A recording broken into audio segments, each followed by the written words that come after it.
Bienvenidos al podcast F1 Lat número 36.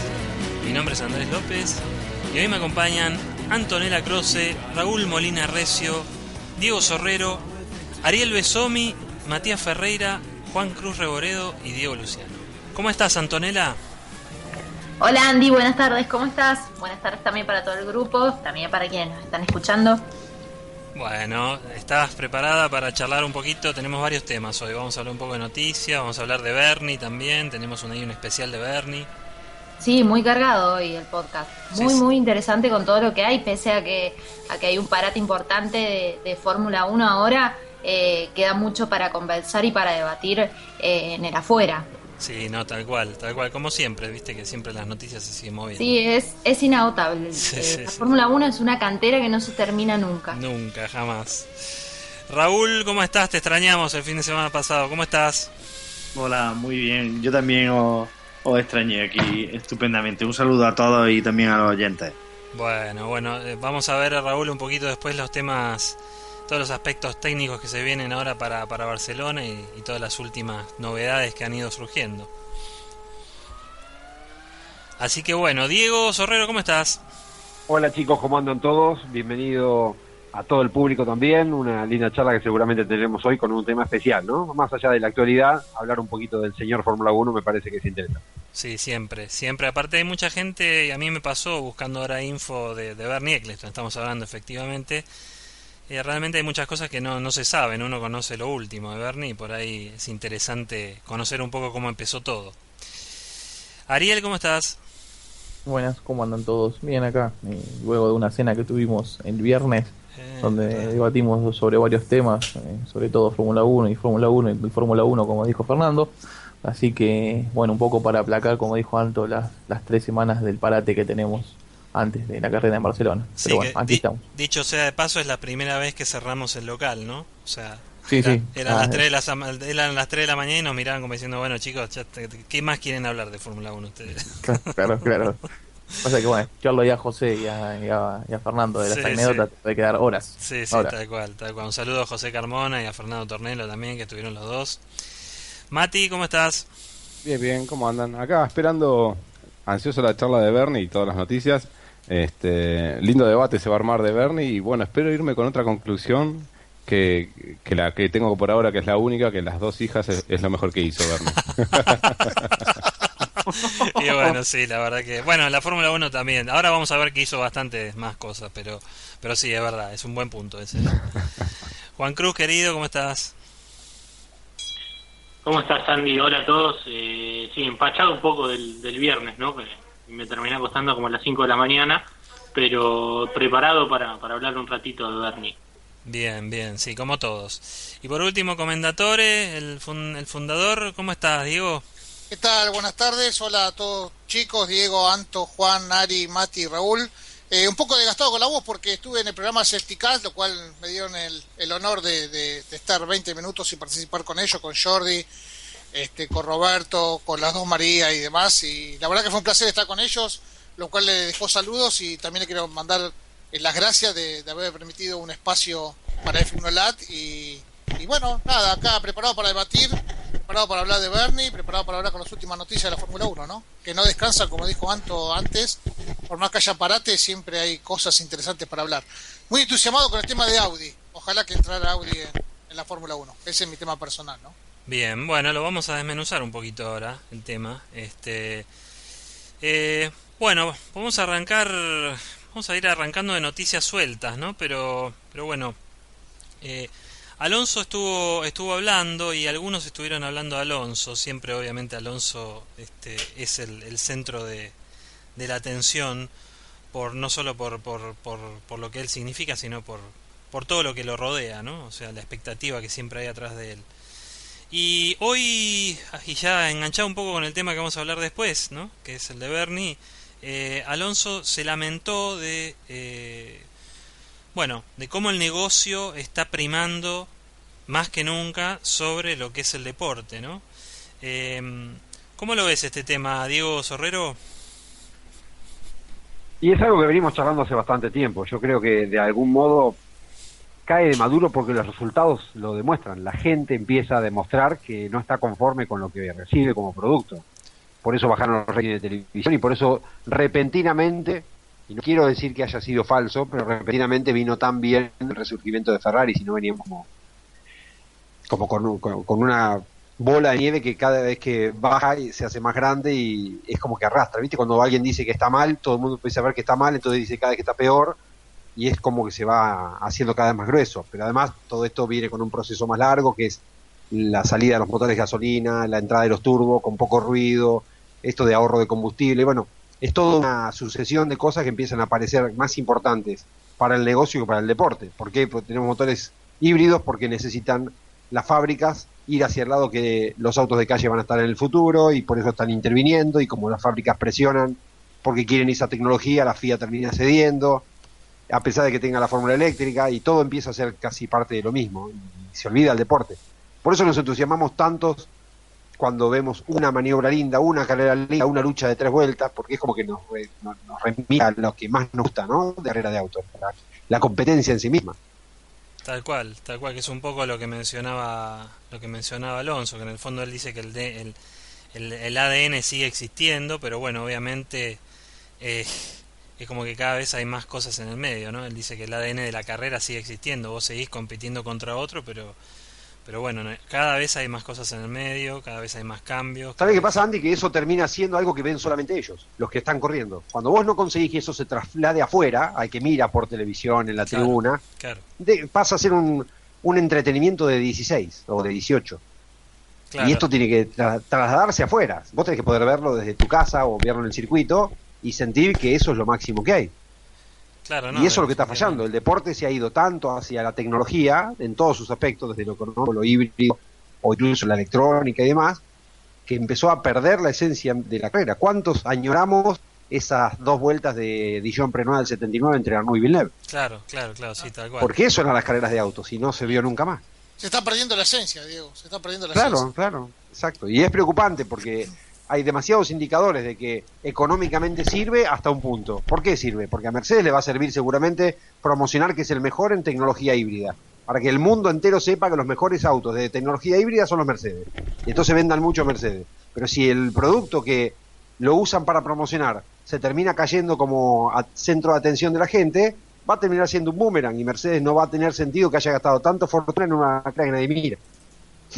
Claro. Entonces hay que encontrar el punto de cortar, de decir, no, hasta acá, porque si no nos pasamos de la raya y deja de ser un evento deportivo, pasa a ser solamente un negocio. Para eso hagan una exposición y chao. Sí, claro ejemplo es que nos aburrimos a veces hasta nosotros, que somos enfermos de los datos, minuciosos, comparamos vuelta con vuelta. Imagínate una persona que no lo hace ni la mira. O sea, nosotros somos bastante metódicos de ver datos, cosas, analizar comportamientos vuelta a vuelta, ver las cuales y ver las pruebas. Imagínate una persona que solo se sienta a ver una carrera de autos. Yo creo que hasta Raúl se debe volver loco, porque Raúl hace las transmisiones en directo de su página y demás, y está continuamente con los datos, ¿no, Raúl? ¿Me equivoco lo que te digo? Sí, la verdad es que hay veces que incluso retransmitiendo la carrera, con la cantidad de cosas que se pueden decir en una retransmisión por escrito, ¿no? Con tantos coches a los que le puedes prestar atención, si no está retransmitiendo, por ejemplo, en el caso de España, si no está retransmitiendo una carrera, con tanto lo que le pasa a Alonso. Si realmente trata de hacer una retransmisión global como tratamos de hacer nosotros, y aún así, con tantos coches en pista, uno se aburre. Yo creo que el deporte, la Fórmula 1 necesita ahora mismo un cambio muy radical y necesita otros alicientes, y yo creo que se están barajando algunas opciones que podrían ser interesantes, ¿no? Por ejemplo, el tema de que Force India estaba pidiendo, pues que los equipos pudiesen seleccionar libremente los neumáticos que usaban según el rendimiento que les daba.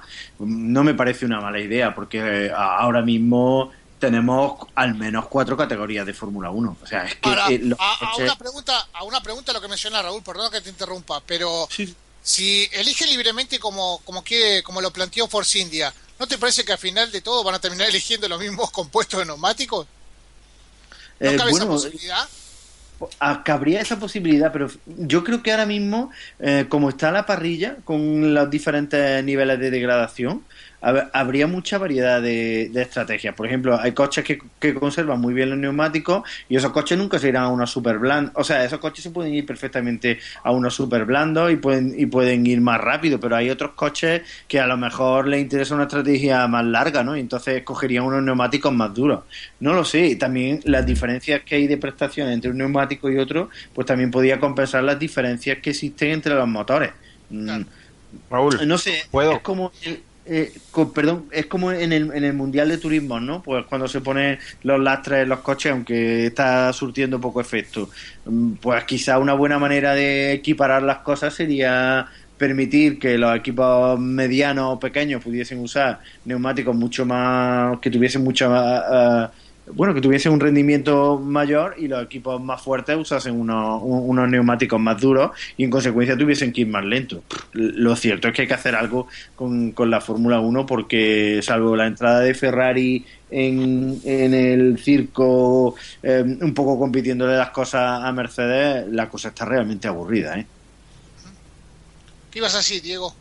No, que recordemos aquella década del 80, que nos está tan cercana a los argentinos por Reutemann, en la que Reutemann en Monza, con un Williams Cosworth en el templo de los turbos, les peleó la pole porque hizo una combinación, puso dos gomas duras adelante, una blanda atrás y una super blanda en el otro lado, un compuesto ABC en esa época era, no se llamaba dura, claro, y blanda, pero eran distintos compuestos, y hizo una puesta a punto que al auto con motor Cosworth, que no tenía tanta velocidad, le permitía doblar tan rápido la parabólica y la chicana, que recuperaba ahí lo que los turbos aceleraban después.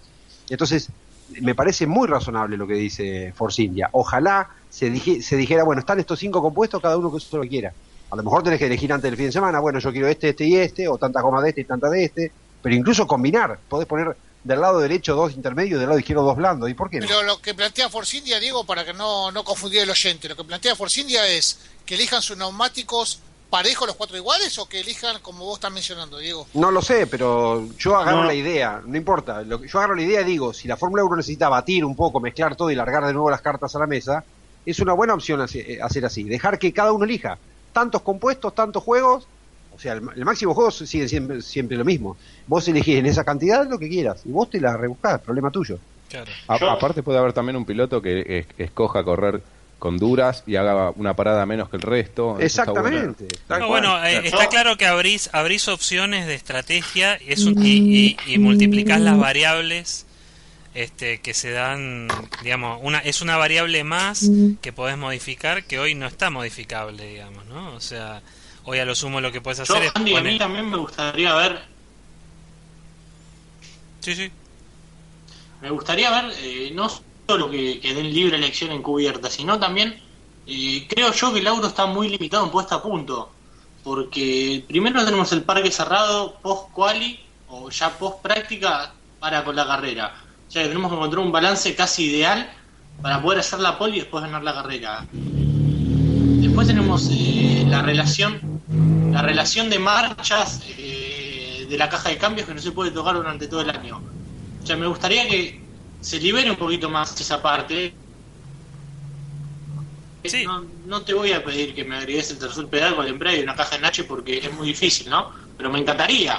Pero ¿sabes sí cuál es el puesta a punto los liberen más a la hora de poner a punto? ¿Sabes cuál es el tema? En realidad, al fin y al cabo, la otra vez, el viernes estábamos hablando en esta cena de F1 Lat que hicimos y hablábamos de los 70s, y en los 70s de repente en cada carrera había 10 pilotos con opción a ganar, ¿entendés?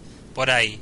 Obviamente había épocas donde había más dominio de una u otra escudería, etcétera, pero digamos, había, o sea, todavía existía esa pelea en pista y existía esa incertidumbre. Hoy por hoy ya llevamos varios años de que esa incertidumbre no existe, digamos.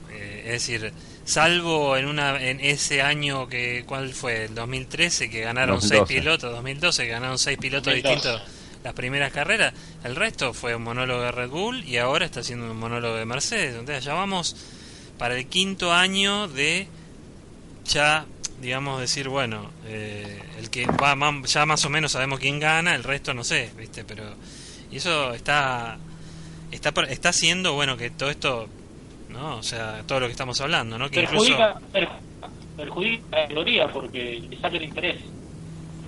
Sí, no, desde ya que es un problema. Sí, más allá también lo que se Ferrero quejaba hace un Alonso. par de podcasts. Mirar una carrera y sabiendo ya quién va a ganar es como que no tiene mucho sentido. Sí. Sí, no, la verdad que sí. Pero bueno, otro de los temas. Es un tema interesante, Andy. Lo Sí, planteo sí. recién, que explicó bien Raúl detalladamente, y Diego, la verdad que es un tema interesante para evaluarlo, ¿no? En esta, Además, ¿sabes qué? Perdón, en Diego, esta crisis que vivimos hoy en día. Sí, Diego. no incrementa los costos, porque los costos ya están. No. O sea, Pirelli tiene que fabricar los mismos 4 puestos neumáticos de Tal ahora cual. y simplemente llevar la cantidad que le pidan los equipos y punto, ¿no? Sí, yo voy a plantear algo, Diego, capaz, Raúl, ¿no? También, quizás lo mío suena descabellado porque se elevaría los costos, pero ¿por qué no también abrir un poco el abanico de decir que dejar que entre de vuelta Michelin, Pirelli, Porque ahí sí se van los costos al diablo. y Porque ahí ya... cada fabricante va a gastar una fortuna de dinero, que es lo que pasó y por eso se hizo monomarca, Para en ser desarrollar una competitivo. goma mejor que el otro. Y entonces ahí se van los costos al diablo, es como la congelación de los motores. Tiene que ver Pero con lo era mismo. lindo, era linda esa época. Era lindo. Sí, claro que era lindo, por supuesto. De hecho, Reutemann con la Ferrari desarrolló la goma para que después sea Villeneuve, Scheckter campeón el año siguiente. Claro. Porque no existía la goma Michelin radial. Pero ahí sí que se va la carrera de costos al diablo. No la podés controlar, porque no paran. Claro. Sí, evidentemente hay que meter Una algún última. control. Pero bueno, ¿hasta dónde Andy, llegas? Una última aclaración ya para, no sé si querés arrancar el tema. La Fórmula 1 se caracterizaba por el no control de gastos, justamente, que era lo que lo hacía tan interesante, a la vez tan cara, es verdad. Voy a dar un ejemplo. En la Indy, por ejemplo, se pone el disco de freno, se pone el disco más económico. Ahora, en Fórmula 1, cuando se viene con la variante, por ejemplo, el disco de carbono teniendo discos de acero o de aleación de fierro. Entonces se prueba el disco de carbono, no va el disco de carbono y se sigue probando. Es eso lo que dispara el costo. No sé si me expliqué muy bien. Pero yo creo que de cierta manera el que se dispare el costo es necesario para la teoría. Yo entiendo también la situación que estamos hoy en día. Pero creo que debería buscarse un equilibrio, no limitar totalmente el costo. Pero suponete que si se disparara suponete que se dispara el costo, pero suponete que al dispararse el costo generás un boom, de los televidentes crecen, o sea, generás un boom de nuevo en la Fórmula 1 y todo explota y entonces Aumentaría la ganancia también, entonces se puede pagar el costo que se aumenta. Supuestamente. obviamente no debe ser tan fácil. O sea, No, Lo que pasa- y no creo que el crecimiento sea tan proporcional. No, el tal aumento de cual. televidentes aumenta el costo. Tal cual. Raúl. Lo que pasa es que, a ver, eso desde un punto de vista empresarial no es descabellado ni mucho menos. Si tienes problemas de venta de producto, pues tienes que reinvertir para conseguir que ese producto sea más competitivo. Entonces, si existen fórmulas que además son conocidas ya hace mucho tiempo en la historia de este deporte, implican una inversión y un aumento de los costos a cambio de un aumento de la audiencia, pues posiblemente sea rentable. De hecho, esta misma semana Montechémolo decía que tenían que repensar todos los propietarios de la Fórmula 1 qué iban a hacer con la Fórmula 1, si la iban a vender o si iban a quedarse, pero si iban a quedarse tenían inexorablemente que invertir, y yo veo que por ahí yo creo que por ahí va la cuestión, va por ahí. Ahora mismo la Fórmula 1 es bastante aburrida, incluso para los fanáticos como todos nosotros, ¿no? Que estamos locos por este deporte desde que éramos pequeños, y algo hay que hacer. Y evidentemente cuando en una empresa tiene tu producto no es competitivo, la única salida es inventarse nuevas ideas, y esas ideas cuestan dinero. O sea que a mí no me parece mal que hubiera dos fabricantes de neumáticos, sí elevaría los costos, pero a ellos tendrían que valorar si esa inversión que hacen después la rentabilizan en ventas en la calle. Y lo mismo con el resto de equipos. Que entrara Audi, por ejemplo, como ahora mismo parece que las cosas se están encaminando por ahí, pues sería una auténtica maravilla.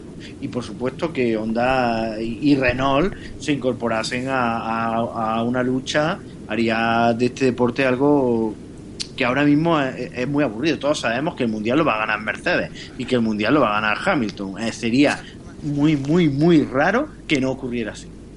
Sí, ya desembarcó Raúl, Andy, en el tema de Audi, lo cual ya dio el puntapié, ¿no? Es un tema muy interesante porque, bueno, Red Bull ante todo este tema que está pasando con el tema del motor Renault y demás, se está hablando y se habló de que en un primer momento Audi no entraba a la Fórmula 1 porque tenía problemas su presidente con Bernie Eccleston. Y Bernie Eccleston salió a decir la semana pasada que no tenía ningún problema en abandonar su cargo de jefe de la Fórmula 1 para que entrara Audi a la categoría.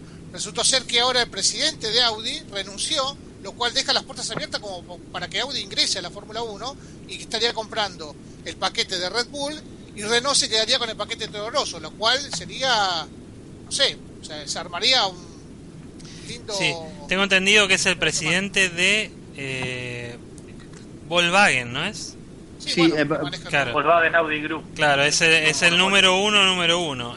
Ahora, a mí, digamos, me llama la atención porque evidentemente el tipo puso un... Es decir, está según lo que hay una pelea interna ahí, pero bueno, hay que ver también por qué no se quería meter. No sea cosa que se metan como hizo BMW en los últimos años y después se terminó yendo, digamos, con una imagen bastante pobre, ¿no? Hay que ver también cómo quieren meterse, cuánto tienen pensado invertir, hasta qué punto van a llegar. Y estamos hablando aparte de obviamente de una marca con mucho prestigio. Y que se ganó muchas cosas también. Pero no en Fórmula 1 el prestigio. Pero no en Fórmula 1. Son cosas distintas, el Endurance que el Fórmula 1 es totalmente distinto. Pero tienen la tecnología, ¿no? Realmente es que ahora mismo la Fórmula 1 tiene la misma tecnología que el WEC, donde ellos han triunfado sobremanera, de modo que es el momento idóneo para que Audi entre, porque es que es una tecnología híbrida con motores turbo, con motores pequeños, donde ellos han hecho coches memorables en el Mundial de Resistencia, o sea que es el momento idóneo para que Audi entre. No, y además si vuelve Audi también sería el regreso de Stefano Domenicali a la Fórmula 1 también, claro. ¿no? Sí, está en nómina de Audi. Déjame contar algo, Anto. Stefano Domenicali, que bueno, todos sabemos que fue el ex jefe del equipo Ferrari, ¿no? Que actualmente está al frente de la comisión de monoplaza de la FIA y avanza, estoy leyendo un artículo, ¿no?, que salió hace poco, avanza sin prisa pero sin pausa la concreción de la Fórmula 2, que sería el escalón previo al arribo de la Fórmula 1. Esto fue todo maniobra también de Bernie Eccleston, de crear esta categoría, y parece que los coches lo harían muy competitivo, sería la antesala, dejando la GP2, GP3 obviamente, de lo que sería la Fórmula 1, o sea que lo vamos a tener de una manera u otra, a Stefano Domenicali de vuelta lo vamos a tener en el circo en cualquier momento, ¿no? Está ligado al circo, ¿no? Claro, y está en nómina de Audi ahora mismo, o sea que las cosas, hombre... Nosotros cuando vimos el movimiento en el Consejo de Administración de Volkswagen publicamos la noticia de Audi porque nos parecía que es simplemente una cuestión de sumar, ¿no? Tenemos un entorno tecnológico que es totalmente favorable a Audi. Audi puede entrar en Fórmula 1 y el principal baluarte de no entrar en la Fórmula 1 en el caso de Audi dimite su mujer. Bueno, pues las cosas yo creo que se encamina hacia la Fórmula 1 y ojalá sea así, ¿eh? Me encantaría ver a Audi en Fórmula 1. ¿Cuántos autos tenemos en la parrilla actualmente? Tenemos 20. ¿Y no, 20 no. ¿20 tenemos? Sí, 20. 20. 4, sí, ¿Y cuánto 20. está autorizado para estar en la grilla de partida? Bueno, por lo pronto tienen que ser 22 porque Caterham tenía que estar en la parrilla, o sea que Audi podría entrar perfectamente. Bueno, tenemos también a Haas, ¿no? Pero... No, justamente estaría compensado, porque si Haas va a entrar y Audi compra Red Bull y Renault compra Toro Rosso, estaríamos justo en 22 coches en la parrilla, ¿no es cierto? Claro. Igual hasta 26 se puede tranquilamente. Si la Fórmula 1 tenía 26, bajó de 26 porque se quedaron sin equipos, pero 26 es un límite establecido hace muchísimos años. Sí, 26 era antes. Por eso hay que ver el protocolo financiero que hay ahora, ¿no? Porque ahora se reparte en base a 22. Quedó el agujero de 22 y por eso bajaron a 20 y se están repartiendo la plata esa. Y quizás hay que refinanciarlo o redefinir el protocolo financiero, que es la forma de distribuir el dinero, pero seguramente que hasta 26 se puede. Y si hay 26, Bernie va a estar chocho. Sí, tal cual. Bueno, vamos hablando un poquito de Mercedes. Hubo muchas noticias en torno a Mercedes esta semana, pero yo creo que lo más interesante por ahí para que debatamos un poco es por qué Mercedes no logra que Hamilton firme el contrato, porque a esta altura del partido lo que parecería ser es que obviamente el que está poniendo condiciones es Hamilton, ¿o no? Yo tengo algo de información, Andy. Dale, Yo también tengo. Yo tengo buena data también. Disparen todo arriba de la mesa porque nadie entiende nada. En este último tiempo, yo lo comenté en el podcast anterior, creo que Hamilton está negociando él mismo su contrato con Mercedes. Sí. Y que dicho por Toto Wolff, dice que lo está haciendo muy bien. Eso significa nos está costando muchísimo. O sea, claro, Hamilton mismo había dicho que esperaba renovar, pero que se había dilatado tanto porque realmente el trabajo de renegociar el contrato, ver cláusulas, que es lo que hace generalmente el representante, es muy grande y él, además de pelear el contrato, tiene que correr, ¿no? Pero esa es la información que tengo yo. Y por qué se dilató tanto, la verdad, en mi opinión, yo pensé que iba a estar antes de este parate, pero aparentemente Hamilton por ahí está un poquito más arriba de lo que pretende dar Mercedes. Pero no sé, Diego, vos qué tenés. Yo tengo una data muy buena, de muy buena fuente, ¿sí? Tiene algo entre manos, y no es lo que piensan ustedes. ¿qué? ¿Qué es? Él tuvo una reunión, se tenía que reír en esa parte. Cuando yo dije tiene algo entre manos, tendría que reír. No, estamos en vivo, Ahora sí, ahora me gusta más. El tema de Hamilton, que él está negociando su propio contrato por una simple razón. Él tiene un as debajo de la manga, que fue su negociación en secreto con Ferrari. Él quiere ser el mejor piloto pago actualmente de la Fórmula 1. Entonces, como sabe y fue tentado por Ferrari, que sabe que le puede dar esa plata, él está negociando con Mercedes a raíz de la seguridad que tiene de por sí que podría llegar a ir a Ferrari. Él no va a ir a Ferrari, que quede claro, porque no va a ir a Ferrari. Pero él está negociando su propio contrato. Es como darte la seguridad, que vos ya sabés que podés tener algo, ser el mejor piloto, entonces querés quedarte en la mejor escudería que hoy por hoy es Mercedes con el mejor auto. Esa es la negociación que está efectuando Hamilton. Aparte de lo que antes mencionaba Juan, Hamilton está negociando, aparte de ser el mejor piloto pago de la Fórmula 1 y que Mercedes le pague, que de hecho aparentemente ya está cerrada la situación, ¿sí? Y se va a dar a conocer en estos próximos días y quizás en España. Pero eso lo venimos escuchando hace 3 carreras. Que él está negociando sus propios sponsors por la parte externa, o sea, él quiere cobrar la parte que le da Mercedes, el contrato que firma Mercedes, y aparte tener sponsors externos que le paguen a él. Entonces para él sería un negocio redondo. Hamilton está, lo voy a repetir, como dijimos y lo venimos diciendo la mayoría de nosotros, en su mejor momento, tanto en pista, tanto fuera de la pista, como tanto en la cabeza y psicológicamente, Hamilton. Y yo creo que está haciendo muy, pero muy bien las cosas que está haciendo. La verdad, lo aplaudo. Sí, pero si tuviera hoy en Red Bull, por ejemplo, ¿qué pasaría? Son teorías, no está en Red Bull. No, está bien, pero digo, está en el mejor momento, pero también está con el mejor auto. Y sí, ¿qué estoy diciendo? Obvio. Por eso te digo, él está negociando con su seguridad y las cosas que está haciendo, lo está haciendo porque sabe que atrás tiene un respaldo. Sabe que hay otro equipo que le pone la plata que él quiere. Está bien, pero uno podría pensar... No pensés nada, Andy, es así, es lo que está pensando. Pero Diego... No lo está pensando, o sea... Los jefes de equipo hablan entre ellos. Claro. Todos hablan entre ellos. Si yo estoy queriendo comprar algo y el que me lo quiere vender me quiere comprar caro y me dice que va a negociar con vos, yo me pongo de acuerdo con vos y ninguno lo pagamos y chao. Claro, ¿entendés? Porque a No pilotos... van a perder Ferrari y Mercedes fortuna por no hablarse entre ellos. Claro. Es el tiro y afloje, Diego. Está bien, pero si Diego Luciano lo dice en un podcast desde Argentina, ¿te crees que ellos no lo saben eso? Claro, que es así. ¿Entendés lo que digo? Ellos también saben que eso es así. Entonces los dos se hacen bueno, listo, que haga lo que quiera, que negocie. Claro, o sea, y mientras tanto la cosa se dilata y a mí me preocupa lo que viene... No me preocupa, en realidad, me parece raro que ya todo el mundo habla de eso. Toto Wolff habló de eso, Lauda ahora está diciendo que ya para España lo van a cerrar. Incluso dijo que habla de 3 años de contrato con Lewis Hamilton. Es como que, digamos, seguramente hay algo de todo lo que acabas de decir, Diego, que seguramente hay de todo metido ahí adentro. Pero no nos olvidemos también que, digamos, lo que manda acá es un auto ganador. Y como vos lo decías la semana pasada, si el tipo empieza a perder, y vas a ver al Hamilton de hace 2 años enseguida, se le va a ir la ploma al piso, va a empezar a escribir... Pero además, perdón, Andy, usemos la lógica. Si Hamilton fuera a Ferrari, ¿qué sentido tiene que Ferrari gaste una millonada en llevarlo si tiene una Vettel? Sí, no tiene mucho sentido. Claro. Sí. ¿Cuál es el sentido de la operación? Todavía tienen que hacer un auto para que Vettel le pelee a Hamilton que tiene un Mercedes. Claro. ¿Qué necesidad de ponerse ahora, gastar una millonada en traer a Hamilton también cuando tiene un auto con el que Robert le podría ganar los dos? Claro.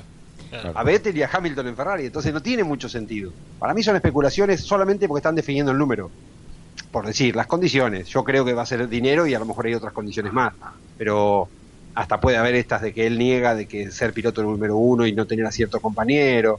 Porque a lo mejor Hamilton está diciendo, bueno, ok, yo firmo. Y por la plata que ustedes me dicen, pero no se les ocurra traerme a Alonso en 4 años. No quiero tenerlo acá. Eso también. Esa es no una sería buena. raro y que Mercedes esté diciendo, no sé, queremos libertad de poder traer al que queramos. No. Yo acá firmo por la plata que quieren, pero Alonso no viene. Acuérdense que nosotros nos enteramos que Senna bloqueó a cualquier compañero cuando estaba en Lotus, incluso a Elio De Angelis. Y después Prost bloqueó a Senna para Williams. Y te enteraste siempre después. Entonces, no sería raro que también sea parte de la negociación. Sí, una de las cosas también que había mencionado, Diego, por que te interrumpa, era que Hamilton justamente quería que ser el número 1 de Mercedes, lo cual Mercedes le dijo, no hay número 1 en el equipo, ¿no es cierto? Bueno, pero él lo negó después. Él dijo, jamás pedí ser número 1 en la renovación de contrato. Pero también puede ser que es lo que se dice y en realidad se está peleando otra cosa. Correcto. Pero no creo que tenga sentido que Hamilton vaya a Ferrari. No me parece lógico, ni siquiera para Ferrari. ¿Para qué Ferrari quiere llevar a Hamilton? Sí, hoy por hoy no tiene sentido. Hoy por hoy no tiene sentido, la verdad que no se entiende. Pero, en definitiva, en Mercedes este tema como que está creciendo ahí un poco más cada vez el tema, ¿no? Porque cada carrera que pasa y que Hamilton no está firmando con Mercedes, bueno, también es como tener un contrato a futuro abierto. Yo la verdad que compro bastante el tema de no poner la condición de que no me traigan a Alonso el año que viene, o a Vettel o a otro, porque bueno, a ver, se había hablado mucho de Alonso yendo a Mercedes. ¿Qué contrato tiene Andy Rosberg con respecto a Mercedes? Equilibraría el equipo. No, Robert tiene 3 años, tiene un auto multianual. Pero por eso están viendo... Bueno, pero se rompen esos contratos. O sea, claro, pero lo que está viendo también Mercedes está especulando con, por ahí también negociar con otro piloto. Si el auto es claramente indiscutido el auto superior de la parrilla, y cualquier piloto que, digamos, no cualquier piloto, pero de los 4 o 5 mejores pilotos de hoy de la Fórmula 1, le gana el campeonato con ese Honda con, perdón, McLaren con Alonso firmó un año, ¿no? Sí, un año. O sea, McLaren le tiene que dar un auto ganador a Alonso pronto. Para que Alonso quiera renovar ahora en agosto, septiembre y no empezar a buscar otro. Claro, o sea, porque a ver, si sigue todo así, ¿no? Que lo sigan dilatando y... Claro, si sigue todo así, si Hamilton no firma, si Alonso no le dan un buen auto y qué sé yo, vaya a saber uno con qué se puede encontrar el año que viene. Y se puede vuelta la tortilla. Claro, o sea... La pelota pasa y después, a otro lado. Se da lo que quería Alonso, que va a Mercedes, y Hamilton terminaría en McLaren manejando Alonso no va a ir de vuelta para Honda. Yo lo que veo mí va a futuro, renovar Hamilton igual. Pensando en lo que decía Raúl hace un rato, de que todos sabemos que este año va a ser campeón Mercedes y que va a ser campeón Hamilton, y creo que todos coincidimos que es lo más probable que ocurra, a menos que haya una catástrofe. Me parece que tenemos que empezar a pensar en 2016. El auto Hamilton. Bueno, por eso, puede pasar un tsunami deportivo técnico, pero digo, en principio y con la lógica, uno debería pensar que en 2015 está fabricado, está hecho, está cerrado con un moñito, falta confirmarlo y nada más, y que tenemos que pensar que en 2016 la gran lucha que tenemos que ver es Hamilton Mercedes, Vettel Ferrari, Ricciardo Red Bull, por decir, que tienen que ser los que peleen el campeonato. Y Alonso McLaren depende de la evolución que tengan. Yo creo que no sé si va a estar para pelear el campeonato. Me parece que el año que viene va a estar para Eric Boulier dijo un año y medio. Al final, Eric Boulier sacó la careta y ya dijo que para mediados de 2016 tenía pensado pelear por algo. Por eso, pelear por algo no es pelear el campeonato. Pero yo por eso digo, yo 2016 pensaría en eso, en Ricciardo, en Vettel y en Hamilton, y tiene que estar fuertes. Y me parece que tanto un equipo como otro tiene que preocuparse por eso, fortalecer esa combinación para ir a buscar el Mundial de 2016. Y ahí puede entrar después Alonso con McLaren o no. Eso es a ver. ¿Qué cosa, no? Me parece mentira que estemos hablando ya que Hamilton esté campeón. recién pasaron 4 carreras, vamos a ir por la quinta y ya estamos hablando del 2016, no sé, qué sé yo, me voy a estar hablando de la carrera que se viene y de las carreras que pasaron que fueron fantásticas. Estamos hablando de todo esto y la verdad que da pena, honestamente. Escucho es que no fueron fantásticas las carreras. Sí, por eso Matías, pero, o sea, todo bien, estoy haciendo una... Diego, claro, sí, te entiendo. Es lo que veníamos hablando del principio del podcast. Sí. O sea, el rumbo que está tomando la Fórmula 1 es es saber que de antemano ya sabemos no solo quién va a ganar la carrera, sino que qué equipo va a salir campeón y hasta qué piloto, ¿no? Por el hecho de que Rosberg no pueda competir a Hamilton. Ese es el rumbo que tiene la Fórmula 1 hoy. Te quedás 5 minutos callado, Ari, y escuchás lo que se está hablando y, no sé, me corre escalofrío decir, la Gran 7, van 5 carreras, ni siquiera corrimos la quinta, mejor dicho. Y ya estamos hablando de que Hamilton es campeón, una cosa de loco. Lo único que te queda de esperanza, 10 este año, ver pelear a Ferrari alguna que otra carrera, donde se dé alguna circunstancia en particular, como por ejemplo puede pasar en Canadá el tema de los frenos, o en una carrera donde desgaste mucho los neumáticos. O lo que dijo Diego Sorrero, que haya un tsunami. ¿Entendés? Que, a ver, pero escenario posible. Sí, es muy difícil. Yo coincido que es muy difícil. Pero también puede estar el escenario, discúlpame Andy, puede estar el escenario de que no renueve Hamilton con McLaren y lo tiren para atrás. Mercedes. Con Mercedes, perdón, y lo tiren para atrás. Hemos visto esos escenarios. Y, a ver, yo estoy esperando en qué punto Mercedes va a decir, bueno, basta. Hasta acá llegamos. ¿Entendés? Porque, a ver, las escuderías y Mercedes, como escudería que es, a ninguna escudería le gusta que le dicten los pilotos. A ninguna. Ninguna. O sea, por más campeonísimo que sean, en cuanto los pilotos empiezan a estar por encima de todo, es como que las escuderías no están cómodas. Y me parece que puede llegar a estar el momento ese cercano, porque, digamos, como que ya... el tema excedió lo normal que debería haber tenido. Me parece que debería haber sido un tecnicismo firmar ese contrato y les está costando muchísimo. Y no, es lo que te digo, es como, digamos, como pudo haber pasado el año pasado entre Alonso y Ferrari, no se enojen los ferraristas, pero pudo haber pasado que, digamos, activaron una acción de prensa en contra de Alonso y, digamos, y todos los ferraristas quisieron que Alonso se fuera de Ferrari. Y les duró, la campaña les llevó un mes, la campaña negativa en contra de Alonso, y lo tuvimos afuera, y todos los ferraristas contentos de que Alonso estaba afuera. O sea, no tienen poder hoy los pilotos. Y esto se quejó Alonso también. Esto fue una de las cosas que dijo Alonso esta semana. Claro, eso es interesante, es interesante. ¿Vos, Raúl, cómo lo ves todo este tema? Pues yo estoy muy de acuerdo con vosotros. Yo no sé Hamilton hasta dónde va a poder tensar la cuerda con Mercedes, pero quizás esté ya un poco al límite y quizás al final no le salgan las cosas tan bien como él quiere. No sabemos exactamente qué hay por ahí por debajo. Vosotros habéis planteado magníficamente una serie de opciones que pueden ser muy interesantes, ¿no? Como que no vaya a llegar ningún piloto fuerte a Mercedes. Yo creo que Hamilton tiene ya bastante bien controlado a Rosberg y en consecuencia no va a querer que Alonso esté ahí.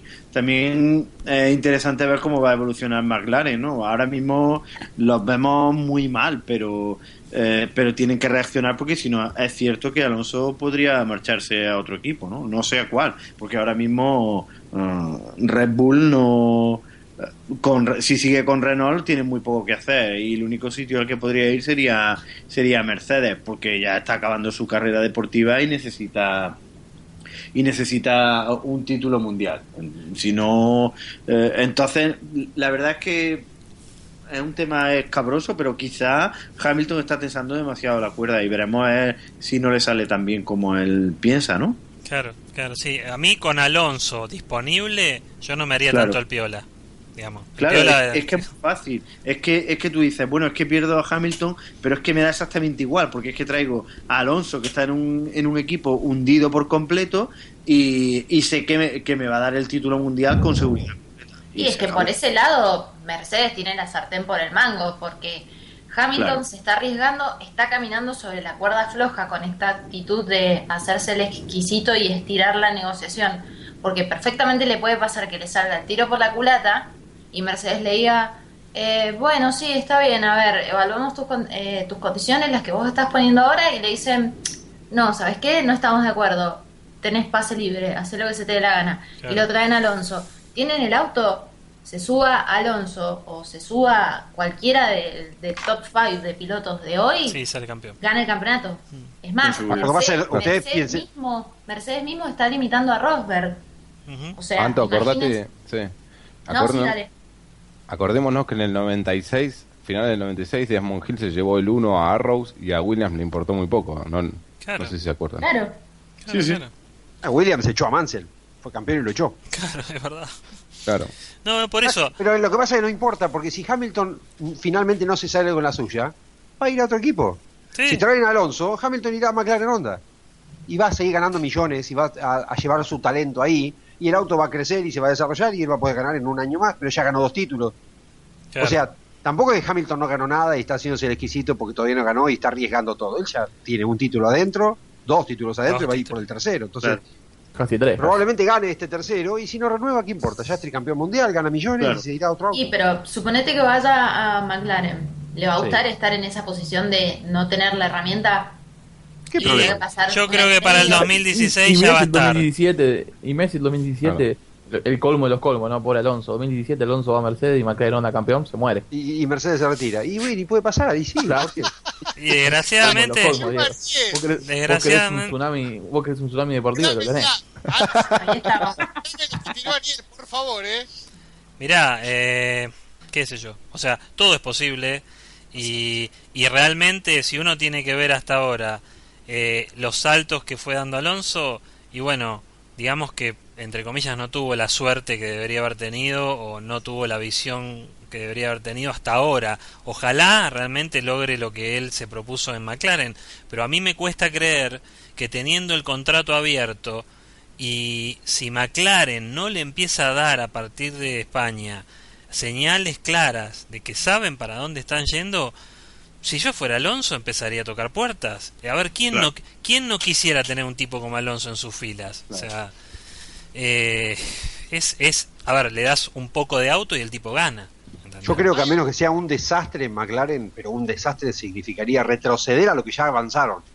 A menos que sea un desastre en McLaren, Alonso ni piensa en eso. tengo No, dos no, preguntas, seguramente, ¿no? seguramente que no. Seguramente Tengo dos que no. preguntas a relación a lo que están hablando y una, bueno, las dos son para Raúl, ¿no? McLaren presentó un propulsor bastante innovador, ¿no? Raúl, vos hiciste una técnica de McLaren y cómo está puesta, cómo es la disposición del turbo y que está refrigerado todo por el sistema de refrigeración de agua y demás. Eso es el tema y el problema que tiene McLaren en fiabilidad y demás, ¿no, Raúl? Pero quiero que lo expliques vos, que hiciste un informe técnico a raíz de eso. Claro. A ver, yo creo que Honda en la organización que ha en el empaquetado que ha utilizado en el motor y todos los sistemas que está utilizando ahora, se está especulando que usaba un tipo de turbo diferente, un turbo axial, etcétera, etcétera. Son cosas ya quizá demasiado técnicas, ¿no? Pero lo cierto es que en el caso del motor Honda han sido muy agresivos, muy innovadores.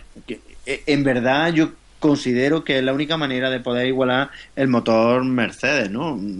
Pues colocando las cosas de una manera diferente, buscando soluciones completamente diferentes. Pero claro está, pensamos, el plantearse un camino técnico completamente distinto al de Mercedes, que ya conocía McLaren, puesto que habían tenido el propulsor de Mercedes y con seguridad habían pasado los datos a Honda. Plantearse un camino continuador de eso no le iba a llevar a vencer a Mercedes. Entonces, posiblemente muchos de los problemas técnicos que estamos viendo ahora mismo en el caso de McLaren se deba a lo innovador del sistema. Ahora bien, la pregunta es, una vez que ese sistema esté funcionando correctamente y que ese sistema sea fiable, ¿será mejor que el de Mercedes? ¿Tendrá más caballos que Mercedes? ¿Tirará el coche, propulsará muchísimo mayor? ¿Tendrá mayor propulsión? ¿Recuperará más energía? Esa es la pregunta, pero es que ahora mismo esa pregunta no la podemos responder. Lo que tú dices, Diego... Eso fue lo que dijo Alonso cuando él firmó para McLaren, que firmó con un proyecto innovador y eso fue lo que le agradó, justamente. Lástima los problemas de fiabilidad que tienen, pero a medida que van liberando potencia, el auto se siente cada vez mejor y mejor, ¿no es cierto, Raúl? Claro, los pilotos, tanto Button como Alonso, no sabemos si estas declaraciones están mediatizadas por el equipo o no, pero ambos están bastante contentos con el comportamiento del coche. El coche no es no tiene un comportamiento que sea imprevisible, y eso es fundamental para que el coche vaya rápido. El coche entra bien en curva, tiene una velocidad, un paso por curva bastante potente, pero claro, es que ahora mismo no podemos valorar absolutamente nada. La cuestión está en que llevamos 4 carreras solo, y me temo que hay que esperar muchas más hasta ver cómo ese coche funciona realmente, porque es muy extraño. A ver, si lo pensamos, me resulta bastante extraño, con una tecnología que ya lleva un año funcionando, que a otro le está funcionando bien, que McLaren conocía exactamente cómo era la unidad de potencia de Mercedes, y que esos datos indudablemente han llegado a Honda. ¿Cómo no consiguen hacer una unidad de potencia que funcione, que tenga unos problemas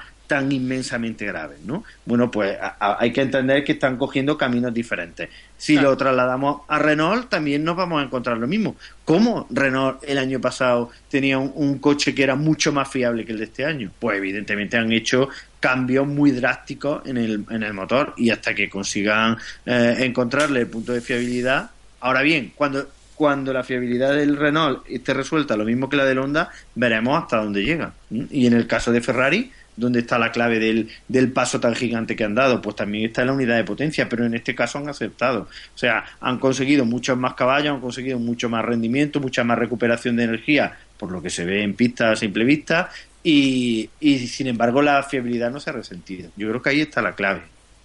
Qué placer escuchar a Raúl, ¿eh? Mejor, más claro imposible, va. Un lujo, un lujo. Un lujo. Bueno, lo que no es tan lujo es Jacques Villeneuve, que este tipo ¿a qué se dedica? A opinar de todos los temas. O sea, hablando, le tiró una bolsa de cemento encima. No, pero no es tan descabellado tampoco lo que dijo. No, bueno, pero nunca lo escuché decir algo buena onda con nadie. No, dijo cosas que son interesantes, que yo, no sé, me quedé pensando. Y lo pregunto, ¿no? En uno de los párrafos del periodista que le preguntaba, dijo que el problema de Honda son los jefes de Honda, que cuando ellos hacen algo mal es imposible que lo corrijan. Siguen como para adelante, como burros, diciendo está mal, pero seguimos por adelante con lo mal que está. ¿Eso es verdad? ¿Es así realmente? No creo. Yo no lo creo. Pues ahí tenemos la IndyCar. Vamos a ver, ¿cómo está ganando como está ganando en la IndyCar y en la Fórmula 1 no es capaz de ganar? Esto no tiene ningún sentido. Si tuvieran ese sistema de trabajo, estarían hundidos en todas las competiciones del motor. Perfecto. O sea que ¿Ustedes recuerdan el gran fracaso de Jacques Villeneuve? ¿Cuál fue? ¿Cuál? ¿Media carrera de Top Race? Ay, claro, mirá. El bar Honda. Claro, se quedó con la sangre del ojo. Claro. ¿Sí? Él está enojado con Honda, ya está, esto es personal. Claro. ¿no? Sí, tal cual. Bien, o sea que recuerden que él fue como socio en el equipo, él era socio de Craig Pollock. Claro. Él dejó Williams para irse a bar Honda con un proyecto faraónico, bancado por la British American Tobacco, y Honda no respondió. Claro. Entonces es personal esto, ¿no? Bien, entonces descalificamos lo que dijo. Sí. Jacques Villeneuve lo retiró a Alonso, por eso me llaman. En un momento lo retiró y en un momento lo volvió a ingresar, o sea, como que se contradijo el mismo, porque en un momento dijo que Alonso estaba acabado y en otro momento dijo que Alonso lo mejor que podía haber hecho era McLaren, porque sabía que lo de Ferrari ya estaba terminado, o sea, y que no está acabado porque es uno de los mejores pilotos que existe en la parrilla, o sea, es también contradictorio lo que dijo Andy. Sí, evidentemente por eso lo puse como nota de color, porque la verdad yo creo que tenía hambre para cenar y aprovechó la entrevista del periodista que le pagaba y dijo, bueno, hablemos un poco y ya está. Acá tiro 3 o 4 frases polémicas y salgo en un par de diarios y listo. Claro, yo creo que y el periodista no tenía otra nota ahí. Porque no nos olvidemos que con todo, el tipo fue campeón, así que bueno, todos los campeones de Fórmula 1 son tipos para respetar. De ¿por qué no corrió en Ferrari? ¿Y qué dijo? ¿Qué le hace que recuerda lo del padre, entonces por eso no fue nunca a Ferrari? Nunca lo llamaron, tal vez. Por eso, Matías, nunca lo llamaron. Nunca lo llamaron. Pero él dijo eso. Igual es un pilotazo, Villeneuve. A mí me encantaba. ¿Te gustaba? Sí. Él y Schumacher eran los únicos que tomaban Eau Rouge a fondo en esa época. Dicho por él y Schumacher. Ajá, mira. Sí, con el mejor auto, ¿eh? Cuando tuvo un auto más o menos desapareció. A mí me decepcionó mucho Villeneuve. Yo cuando estaba en Williams dije, uy, qué piloto, mejor que el padre nunca fue campeón y él sí. Y después me di cuenta que no fue tanto. Y después no funcionó en ningún otro lado, porque en ninguna cosa que fue a correr anduvo. En el 97, cuando primero ganó las 500 millas en Indianápolis y creo que fue campeón de IndyCar en el 95. Exactamente. Cuando llega el 96. Cuando llega el 97, la primera carrera de Fórmula 1 en Australia, le estaba ganando a Damon Hill, lo estaba matando. Totalmente de acuerdo. Y Repito, el mejor auto lejos. Era como debutar ahora con un Mercedes. Pero Diego, la primera carrera que llega le está ganando y lo tiraron para atrás por una pérdida de aceite que le estaba manchando todo el auto a Hill. Totalmente de acuerdo. Yo no digo que no. Hizo 10.000 kilómetros de prueba en la pretemporada. O sea, sí, en esa época había. Se preparó bien y fue bueno porque fue campeón del mundo. No cualquiera es campeón del mundo. ¿Estamos de acuerdo? Sí, no, tal cual. Hubo algún campeón como Keijo Rosberg que, bueno, podríamos decir que casi se lo encontró, pero igual hay que ser campeón del mundo. No, a ver, por eso, nunca hay que desmerecer a un campeón del mundo. O sea como sea, llegó, se lo mereció, más, menos, pero estuvo ahí en el momento exacto. A lo sumo es eso, ¿no? O sea, supo aprovechar oportunidades. A ver, uno lo hubiese visto a Button, campeón del 1 en el 2008, o sea... No, seguro. Nada, al tipo le dieron un buen auto y no salió campeón Barrichello, salió campeón él. Entonces, bueno, también tiene que saber aprovechar los momentos, así que es un tipo para respetar, eso desde ya. Lo que pasa es que habla como si fuera un 10 veces campeón del mundo, como si fuera el ser superior que sabe más de Fórmula 1 que ningún otro y opina descalificando siempre. Él no opina sutilmente, él es duro. Sí, siempre. Y siempre entonces eso molesta. Llega un momento que decís, pucha, ¿y quién somos para decir todo esto? Claro, tal cual. Una compañía de equipo en el 97, perdón, porque me agarró la duda. ¿Damon Hill? No, Damon Hill estaba en Arrow. No, se había ido, claro. Frentzen me parece que era, ¿no? Heinz-Harald Frentzen, sí, señor. Raúl, ¿alguna noticia que quede para hablar de la semana que vivimos con respecto a la Fórmula 1?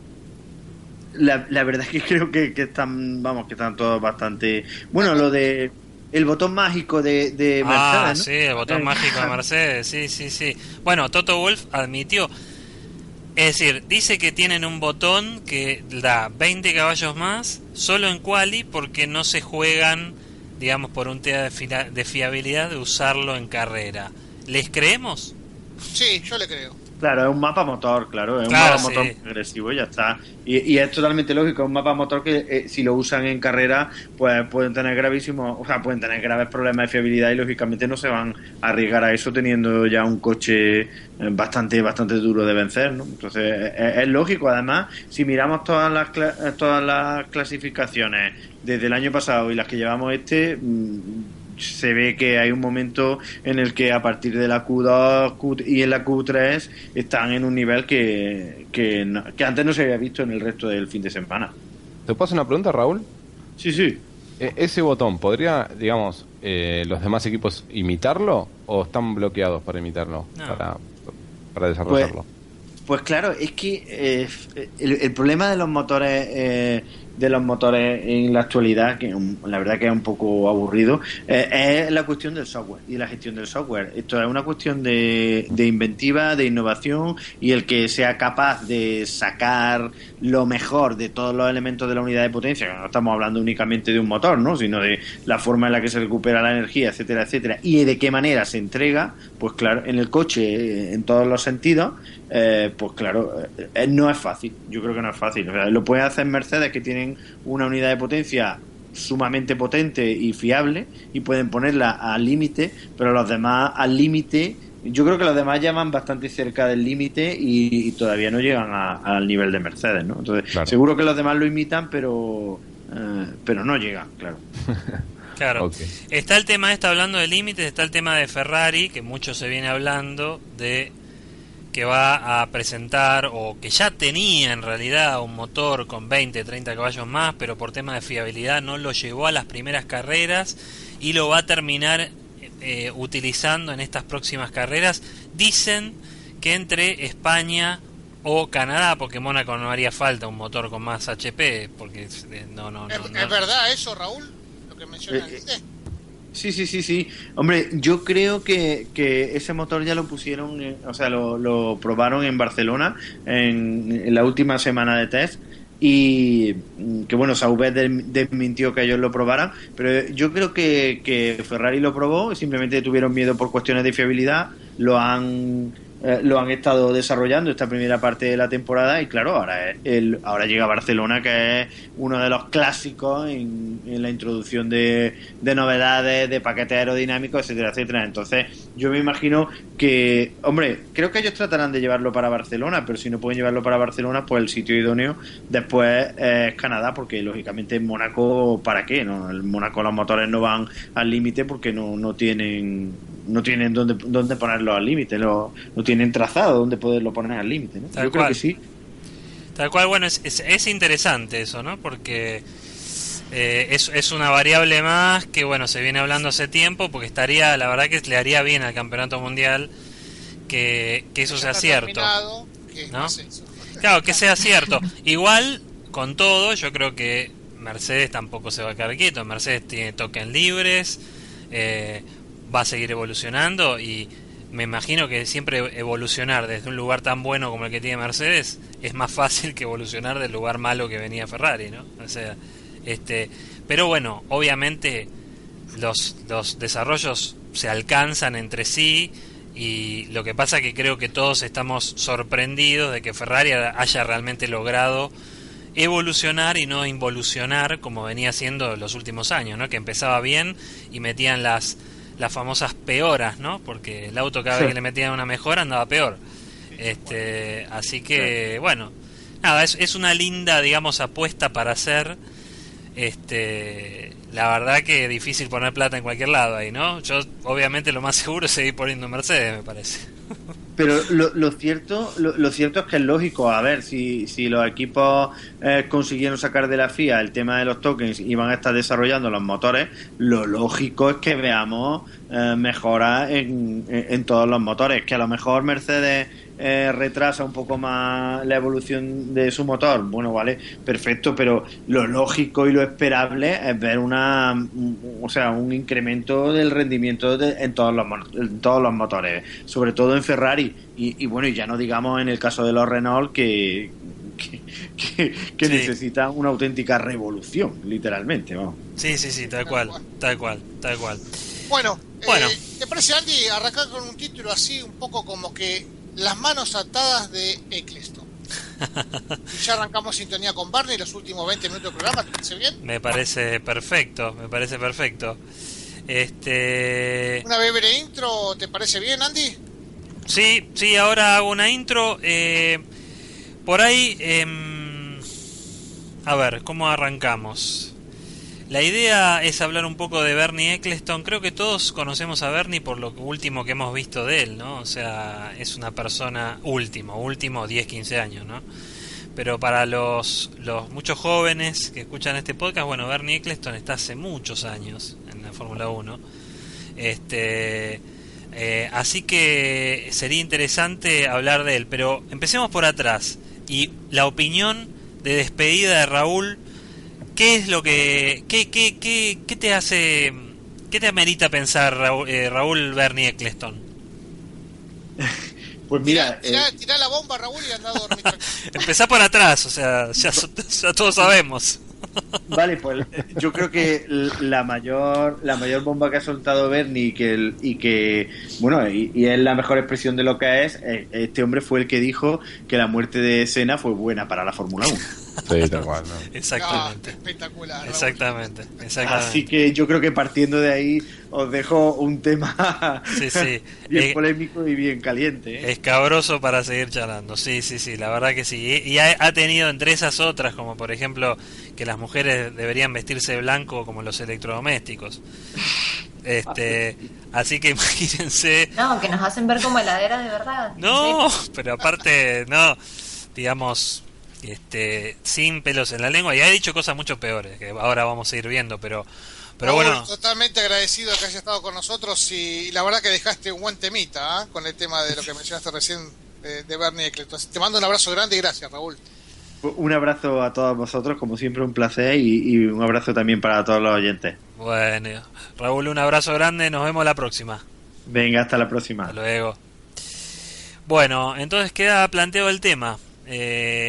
Lo que más conocemos de Bernie Eccleston es estas facetas, casi el tipo despiadado de los negocios, que no le importa otra cosa que hacer dinero.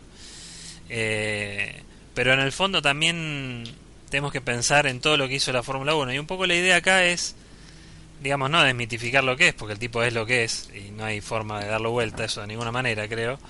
Pero recorrer un poco la historia de él. Y si les parece, hago una breve intro y después empezamos a debatir sobre él. Sí, dale nomás.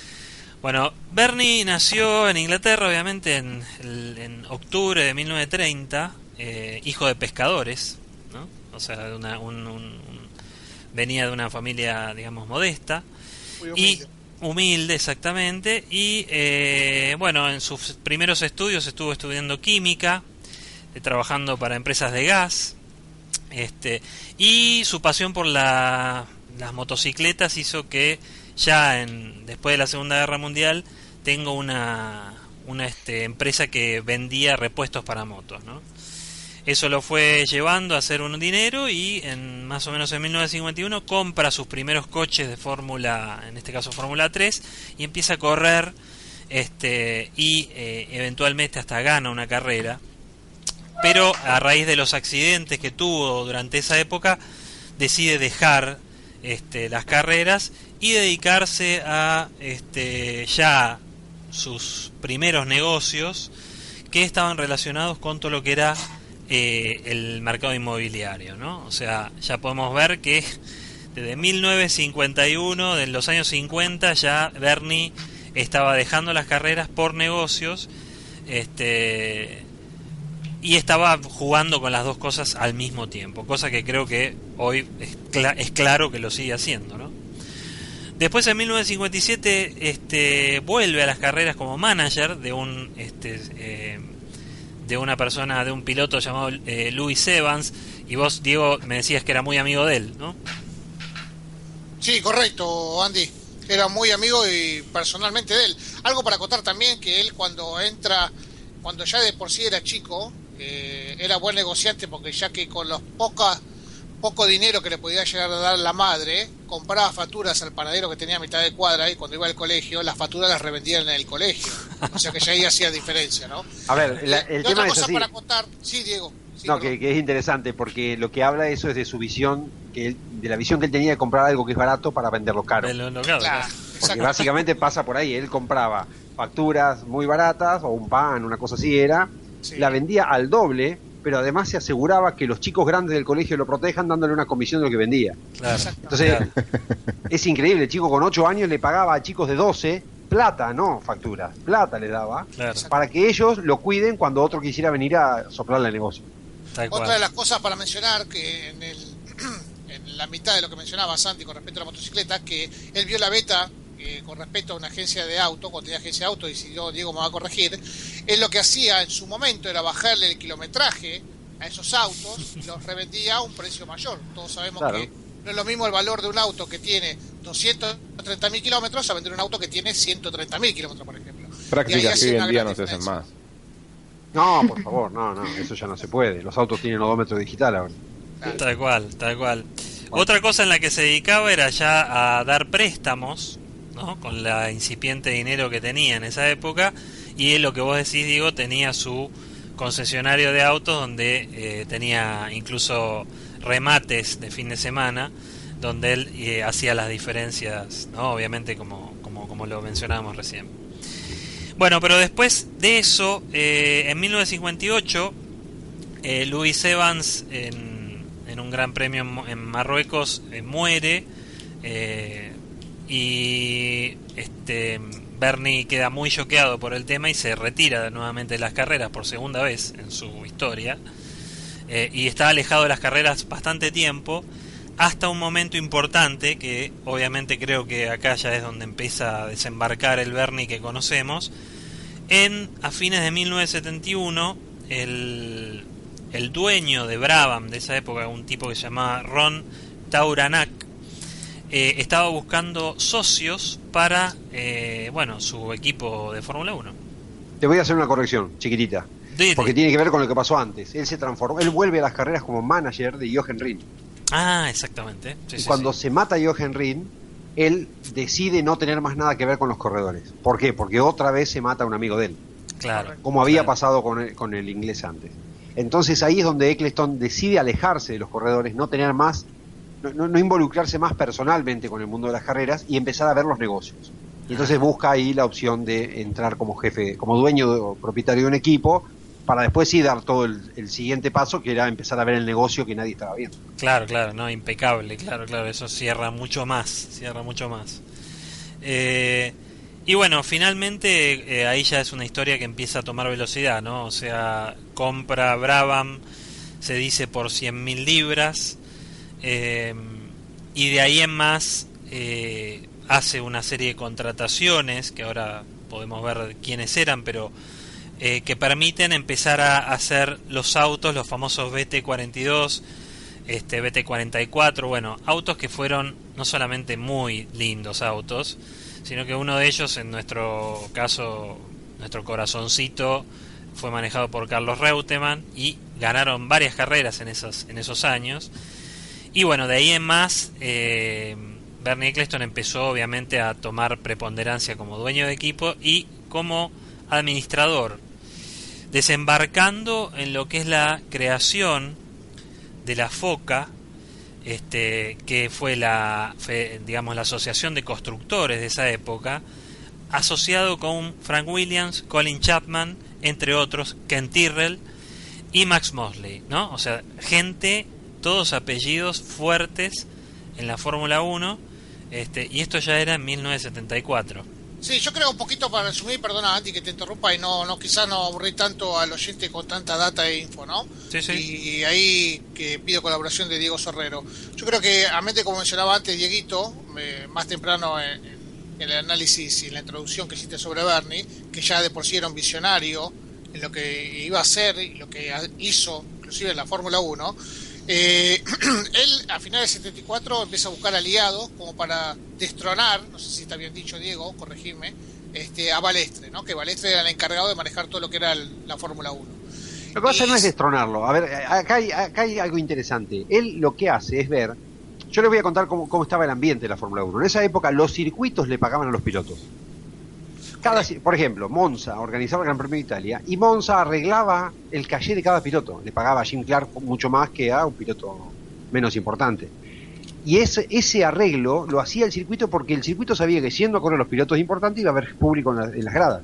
No existía la publicidad todavía. Claro. O sea, el dinero tampoco era tan importante, pero el arreglo que se hacía era, cada circuito lo hacía con los corredores, ni siquiera a través de los equipos.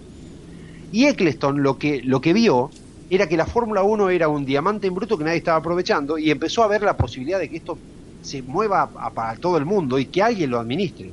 Y que se televisan las carreras y que la televisión genera recursos porque se le vendía a los televisores, a las compañías de televisiones de todo el mundo, y que de esa forma cada compañía generara tanto dinero que los propios equipos pudieran absorber eso. Él tenía la idea de que los corredores, mirá qué loco, porque él era amigo de un corredor, de Jochen Rindt, y sin embargo después se pone en contra de los pilotos. Y él empieza a decir, los pilotos ganan muchísimo dinero para ser solamente los que manejan un auto, y romper un montón de autos por año. Son las estrellas. Y acá las estrellas son los que gastan el dinero, los equipos que invierten, que compran motores, que desarrollan chasis. Se puso en la vereda de fabricante, que era Brabham. Entonces ahí empieza su transformación y empieza a ver el negocio alejado de los corredores. Ese es, creo, el punto en el que Eccleston se transforma en el malo de la película. Sí, sin dejar, no sé si el malo, porque él a todos le dio la oportunidad en su momento de participar en ese negocio. Que los demás no hayan participado es una cosa, pero él en su el malo respecto a los pilotos, digo, Claro. Los equipos siempre los tuvo como socios. De hecho, claro, la guerra con Balestre es porque él, cuando organiza el campeonato y organiza la FOCA, la FOCA es una federación de constructores. Exactamente. Que hace nuclear a los constructores. Entonces la FIA, que creía que era la FISA en ese momento, pero es la FIA lo mismo, que creía que era la dueña de todo, lo único que se dio cuenta que era la dueña de los derechos de fiscalizar el campeonato del mundo de Fórmula 1. Exactamente. Pero si no tenía equipos, no había nadie, entonces él lo que hace es decirle, no, el campeonato, el dueño soy yo. Él le dijo a los equipos, yo les voy a conseguir plata, ustedes vengan conmigo. Bueno, un tema interesante. Ahí... Sí, Juan Cruz, dale.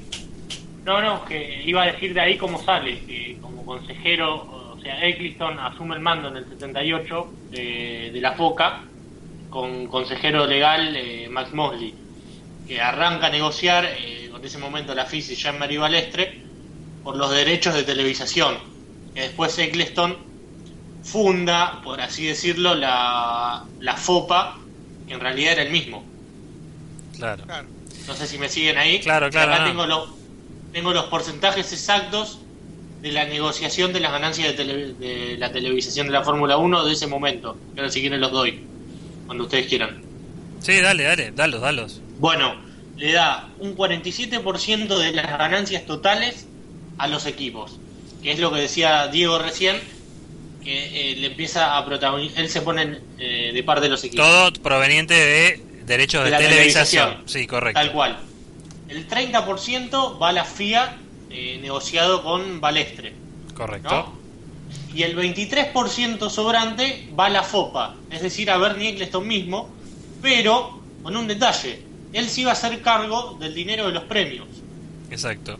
Que tenga que pagar a los equipos, a premio por campeonato y esas cosas. Incluso el costo de viaje a las carreras lejos. Por ejemplo, a África, él asumía el costo de ir a África, porque era muy caro y él decía, yo lo llevo, no se preocupe, el gasto corre por mi cuenta. Claro, no, la verdad es que si uno lo ve ahora, porque esto fue en 1978, digamos, con el diario del lunes somos todos genios, pero este tipo, en 1978... Es más, perdón, Andy, llega a negociar con Balestre, Diego, corregime si me equivoco, ¿no? Porque a veces uno tiene demasiada info y no lo sé, quizás plasmar o expresar bien para que lo entiendan. Pero también a lo que dice Juan con los datos, él le da la oportunidad a Balestre de ser más partícipe a la FIAS, que en este caso estabas hablando antes, Juan, de tener más del 30%. Y él en un momento le ofrece a Balestre, Bernie Eccleston, decirle, bueno, como en ese momento se manejaban cifras menores, ¿sí? Él le dice a Balestre, te doy $5 millones de participación y el año entrante te doy 9 millones. Mientras tanto, Bernie estaba en secreto negociando los derechos televisivos por otro lado. Cuando Balestre acepta ese negociado, fíjate qué astuto que es. No, es que no es un negociado, es una negociación. No, está bien. Pero cuando acepta esto Balestre, de quedarse con 5 millones un año, 9 millones, y que aparte le pague los viáticos y demás, como decía Diego antes, lo interesante de todo esto es que cuando termina el final Balestre, Bernie Eccleston termina, a su vez, al otro día, de firmar una negociación de $340 millones por televisación, lo cual a la FIA le sacó el 30% que tenía de participación en derechos televisivos. O sea, hizo un negocio redondo. Lo que pasa es que la FIA no tenía idea que podía ganar siquiera 5 millones. Exactamente. Claro. Cuando él le dijo, te doy 5, dijo, uy, qué bueno que es esto. ¿Sabés qué es lo que hizo? Genial. ¿Sabés qué es lo que hizo? Es lo que dijiste vos, Diego Sorrero. Compró algo barato, facturas, para vendérselo a sus compañeros más caro. O sea, se lo compró barato a la FIA para vendérselo caro al resto. Y le pagó comisión a los grandes para que lo defiendan. Exactamente. Una pregunta que quizás exactamente. ¿Hizo mal o hizo bien? No, hizo bien. Hizo crecer hizo la Fórmula bien. 1. Hizo perfecto. Esa fue la manera de hacer crecer. A ver, por eso lo que yo decía recién, 1978, nada, sentó las bases. ¿Cuántos deportes después habrán copiado el modelo de la Fórmula 1 de televisación? Digamos, hay muchos deportes que se tienen que, digamos, sentó las bases de no solo un tema, un deporte, sentó las bases de... También fue astuto porque cabe destacar que se reunió con gente muy inteligente. Por ejemplo, cuando fue el tema de las cadenas de televisación del tenis, que estaban los Grand Slam y demás, se reunió con él, no me acuerdo la persona cómo se llamaba en este momento, pero le dijo que quería justamente hacer en la Fórmula 1 lo mismo que hacían en el tenis, en televisación y demás. Esta persona los asesoró, le dijo a Bernie cómo tenía que hacer y supuestamente Bernie lo iba a tomar como empleado para que organice todo ese evento y demás. Curiosamente, Bernie estudió bien el mercado y una vez que supo bien cómo lo hacía, le dijo, bueno, gracias, buenas noches, mañana no voy. Tal cual. Eso ya empieza a estar mal, Dieguito. Bueno, vamos hace cosas bien, también hizo cosas bueno, bien. Vamos a hablar de algo que hizo bien en el 78 también, que yo me acuerdo que esa carrera la vi realmente, que fue la carrera del Grand Prix de Italia Monza, donde se mata, en realidad no se mata en la carrera, sino que muere al día siguiente por una cosa bastante tonta en definitiva, pero muere Ronnie Peterson. Bueno, Sid Watkins es contratado, que Sid Watkins lo conocemos digamos, de esta última etapa, fue el famoso que le dijo a Ayrton Senna que el día que se iba a matar, vámonos a pescar, ¿no?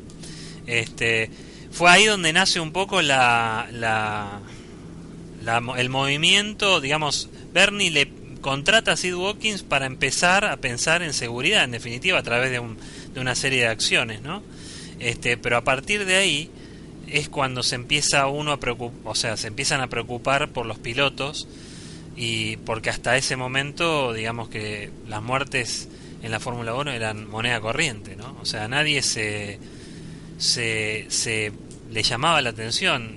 Recuerdo una charla que tuvimos este viernes con José Carmona, donde en un momento hablaban de una muerte de un piloto, donde el resto de los pilotos frenaban y se prendían un cigarrillo a esperar a que pase el momento, digamos. O sea, era algo natural, era un momento que había que pasar y era seguir con el show.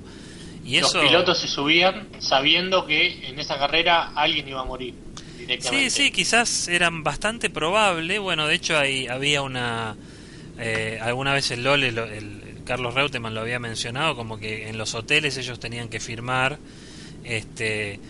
quién podía venir a buscar su bolso en caso de que ellos se maten en la carrera y que se puedan llevar todas las cosas de la habitación. Digamos, así salían para irse a la carrera, ¿no? O sea, creo que Eccleston, no quiero demonizarlo, pero me parece que Eccleston, cuando hizo lo de Peterson, lo de llamar a Sid Watkins, es porque ya venía una movida en ese sentido, porque recuerden que hoy se cumplen 40 años, creo, justo, del accidente de Monjuich. Tal cual, claro. Hubo accidentes en los que los pilotos dijeron no, basta.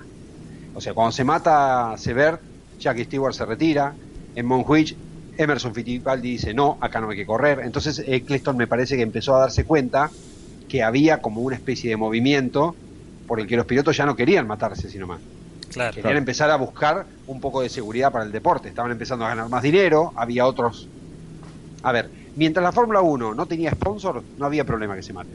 Cuando empezaron a aparecer las marcas mismas querían que no se maten sus pilotos, porque estaba asociada a su marca a la muerte. Entonces, creo que sin querer demonizarlo, me parece que Eccleston llamó a Sid Watkins y lo trajo para mejorar la seguridad porque era necesario dar ese mensaje. Yo no creo tanto que... porque no le importe que se maten, porque si no, no hubiera dicho lo de Senna en el 94. Y sí, que lo repetimos, que es con lo que arrancó Raúl, que dijo que la muerte de Senna fue buena para la promoción de la Fórmula 1, digamos. La muerte de Senna fue buena para él. Sí, en definitiva también, porque él era ya en esa época, obviamente el negocio de la Fórmula 1 en esa época ya era multimillonario. Es que me refiero a que hubiese encontrado un gran rebelde en Ayrton Senna. No tengas duda. Sí, por supuesto que sí. Un gran rebelde. De hecho lo tuvo. Sí. A Senna lo suspendieron en el 91, en el 90. Claro. Después le levantaron la suspensión, pero en ese momento lo suspendieron porque lo echaron, que fue Balestre, pero Eccleston en ese momento ya estaba de socio y hacía lo que Balestre dijera porque era negocio para los dos. No se olviden que, ahora está prohibido chocarse, pero en ese momento aplaudían con los pies y con las manos los choques entre Senna y Prost. Sí. Eso le daba audiencia a todo el mundo. Balestre le perdonó la sanción a Senna cuando lo choca Prost en Japón, creo, ¿no? De eso estoy hablando, por eso esa sanción Claro. se la levantaron, pero ahí estaba Eccleston participando de todo el negocio. Tal cual, Tal cual. tal cual. Sí, aparte de varias campañas en contra lo hicieron y de hecho... Ahora, Jack vos Stewart fíjate fue. lo que estamos hablando, ¿no? Diego, chico, lo que estamos hablando, inclusive Anto, ¿no? De Bernie Eccleston, de lo que empezó a hacer, lo que está haciendo y demás. Y hoy por hoy, esa fuerza de los pilotos no existe. Hoy, presente, el año 2015, esa fuerza de los pilotos de plantarse a algo no existe. Porque Eccleston los destruyó. Claro, justamente. Fíjate Él los que destruyó. fue que hasta destruyó eso. O sea, los creó, los hizo hacer estrellas de Hollywood, ¿sí? Que estén en un corralito, que hablen, que estén medidos los que hablen, que le pongan al lado un jefe de prensa para ver qué dicen, qué no dicen, qué tiene que decir, qué no tiene que decir. Lo creó de una manera tal que hoy los pilotos no tienen voz ni voto, e inclusive Alonso lo dijo en su documental cuando se despidió de Ferrari, que está, ojo, hay que ver bien qué va a decir uno, porque si no, Charlie Whiting, que es amigo íntimo obviamente de Bernie Eccleston, que lo puso en ese lugar, después lo mira con reojo a ver qué hace o qué no deja de hacer en el circuito, en la carrera, para sancionarlo, ¿no? O Hoy sea, los pilotos son los monos del circo, Dieguito. Sí. claro, los aplacó Son los totalmente. títeres. Pero es otra de las clásicas movidas de Eccleston, de sus movidas de fichas en pos del negocio. Yo Eccleston diría, jamás piensa un movimiento o una determinación si no es en beneficio propio, enmascarado en el beneficio de la Fórmula 1. Yo creo Además, que... y hoy los pilotos, es como bien dicen todos, son los monos del circo.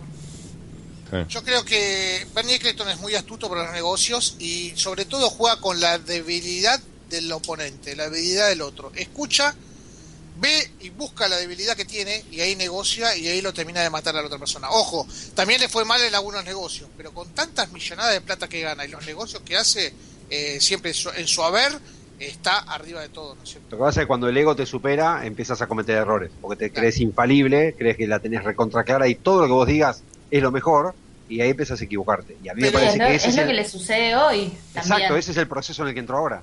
Todo lo que Claro. hace ahora le sale mal. Tiene 85 años, Diego, vivió toda la vida en la Fórmula 1, hizo muchas cosas positivas en la Fórmula 1, o sea, no digamos tampoco que fue negativo. No, hizo todo. La Fórmula 1 Todo. existe gracias a Eccleston. Claro, tal cual. El libro pero que nosotros también- leímos se llama El hombre que inventó la Fórmula 1. Y la Fórmula 1 Exacto. existía desde el 50, él la ganó en el 75. Pero no importa, Claro, él la pero inventó.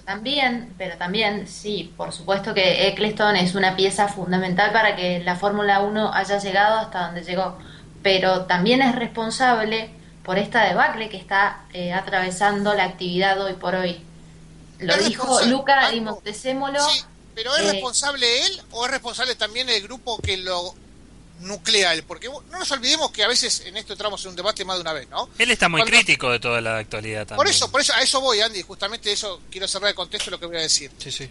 Cuando hay reuniones, no solamente él plantea lo que él piensa, sino que los demás se ponen de acuerdo y firman los demás, no firma él. Con respecto a ahora, que Andy decía muy bien, es muy crítico con lo que está pasando ahora, pero los intereses creados por las escuderías no permiten que cambie la situación.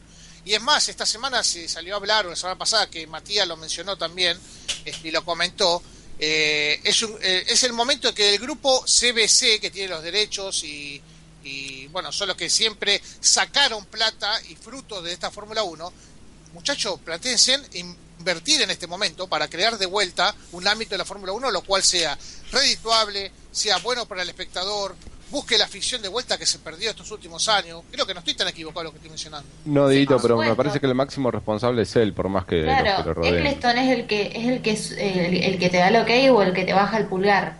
¿Por qué no pensás que tiene un poco las manos atadas, Santo Eccleston, en este momento? Con 85 creo- años, yo con creo- tantos negocios que hizo. Yo creo que las tiene atadas, pero por su propio... O sea, se Claro. está tragando su propio remedio. Se Él las trajo a ató las él fábricas, mismo. Claro, se él las trajo ató a él las mismo. fábricas, convocó a las terminales, vengan, nosotros le damos lo que quieran, pero pongan su plata acá. Tal De cual, hecho, estoy absolutamente de acuerdo. Él tuvo la posibilidad de regentear todos los campeonatos del mundo de la FIA en una época, hace como 15 años, y él destruyó todos los que estuvieran con fábricas para que las fábricas no tengan más remedio que la Fórmula 1. Él mató el ITC. Ustedes acuérdense que el DTM, en su época dorada, se transformó en ITC, Sí. International Touring Car. ¿Por qué? Porque querían hacer un mundial de DTM. Eccleston, cuando vio el éxito que tenían y se dio cuenta que Mercedes, Alfa Romeo estaban gastando la plata ahí, los bajó. Claro. Anuló el campeonato directamente. Y el DTM tuvo que reinventarse otra vez en Alemania. Y eso hizo con todo. Eccleston se está asegurando que vengan todas las fábricas. Ahora las fábricas están acá adentro, en la Fórmula 1, y quieren imponer su decisión. Su decisión es motores híbridos, la tecnología del futuro. Y Eccleston, que impulsó a que Jean Todt esté como presidente de la FIA, ahora se da cuenta que Jean Todt se asoció con la fábrica y lo deja al costado de él.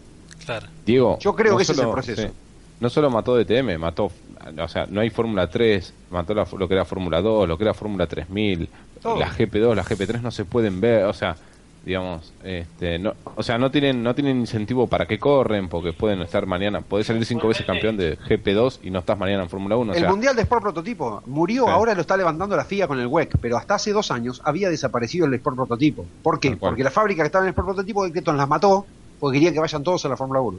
Entonces ahora la fábrica que está en Fórmula 1 le imponen condiciones a él. Y él no tiene de aliado a Jean Todt, por eso ahora está discutiendo con Todt. Porque Todt va para un lado, que es para el que quiere ir a la fábrica, para cuidar que estén todas las Barry fábricas va en para Fórmula otro 1, y él no, y él quiere ir para otro lado. Y en Otra- realidad tiene razón Eccleston, ¿eh? Lo que pasa es que es víctima de su propia ambición. Inclusive víctima, perdón Juan, inclusive víctima también de los circuitos místicos que venimos hablando. Porque quieras o no, lo cerró tanto el círculo Bernie con respecto a los intereses y la plata que entra en el círculo de la Fórmula 1, que hoy por hoy todos sabemos que aquel país que quiere entrar a la Fórmula 1 tiene que poner el gobierno la plata y no queda nada de utilidad. La única utilidad son las entradas y todos Tal sabemos cual. muy bien que por las entradas no vive el país anfitrión de crear o de formar o de ¿cómo se diría? De hacer correr la Fórmula 1 en ese país. Porque lo cerró tanto el círculo que entre plata de televisión para Bernie, de lo que es los sponsors, bla, bla, bla, bla, que le dejan nada más que las entradas. Y ustedes saben muy bien que con las entradas no vive un país que anfitriona la Fórmula 1. Entonces es por eso que hoy por hoy tampoco le interesan los circuitos místicos. Vos fíjate que en Alemania hoy por hoy no se corre. Dijo que enseguida tiró el fardo de que el problema fue de los organizaban el Gran Premio de Alemania, en lo cual se gastaron más plata de lo que tenían que haber gastado y por eso no llegan a reunir el dinero. Después pone en tela de juicio a lo que es Monza, que corre el mismo riesgo, ¿sí? Que no pueda estar el año que viene. Y sí abre la puerta diciendo, así como Francia en su momento perdió el Gran Premio teniendo al presidente de la FIA, que era francés, ¿por qué? Y corriendo pilotos franceses, ¿por qué hoy por hoy no puede dejar de correrse en Monza? Y abre el abanico para hacia otros lados donde le aseguren la plata que él quiere asegurar. Así es. Lo que pasa, ¿saben qué hay? Me parece que está como encerrado en su propio negocio, Sí, porque sí, tal cual. es tan cara la Fórmula 1 tan cara, que si no recaudan dinero, no pueden sostenerla.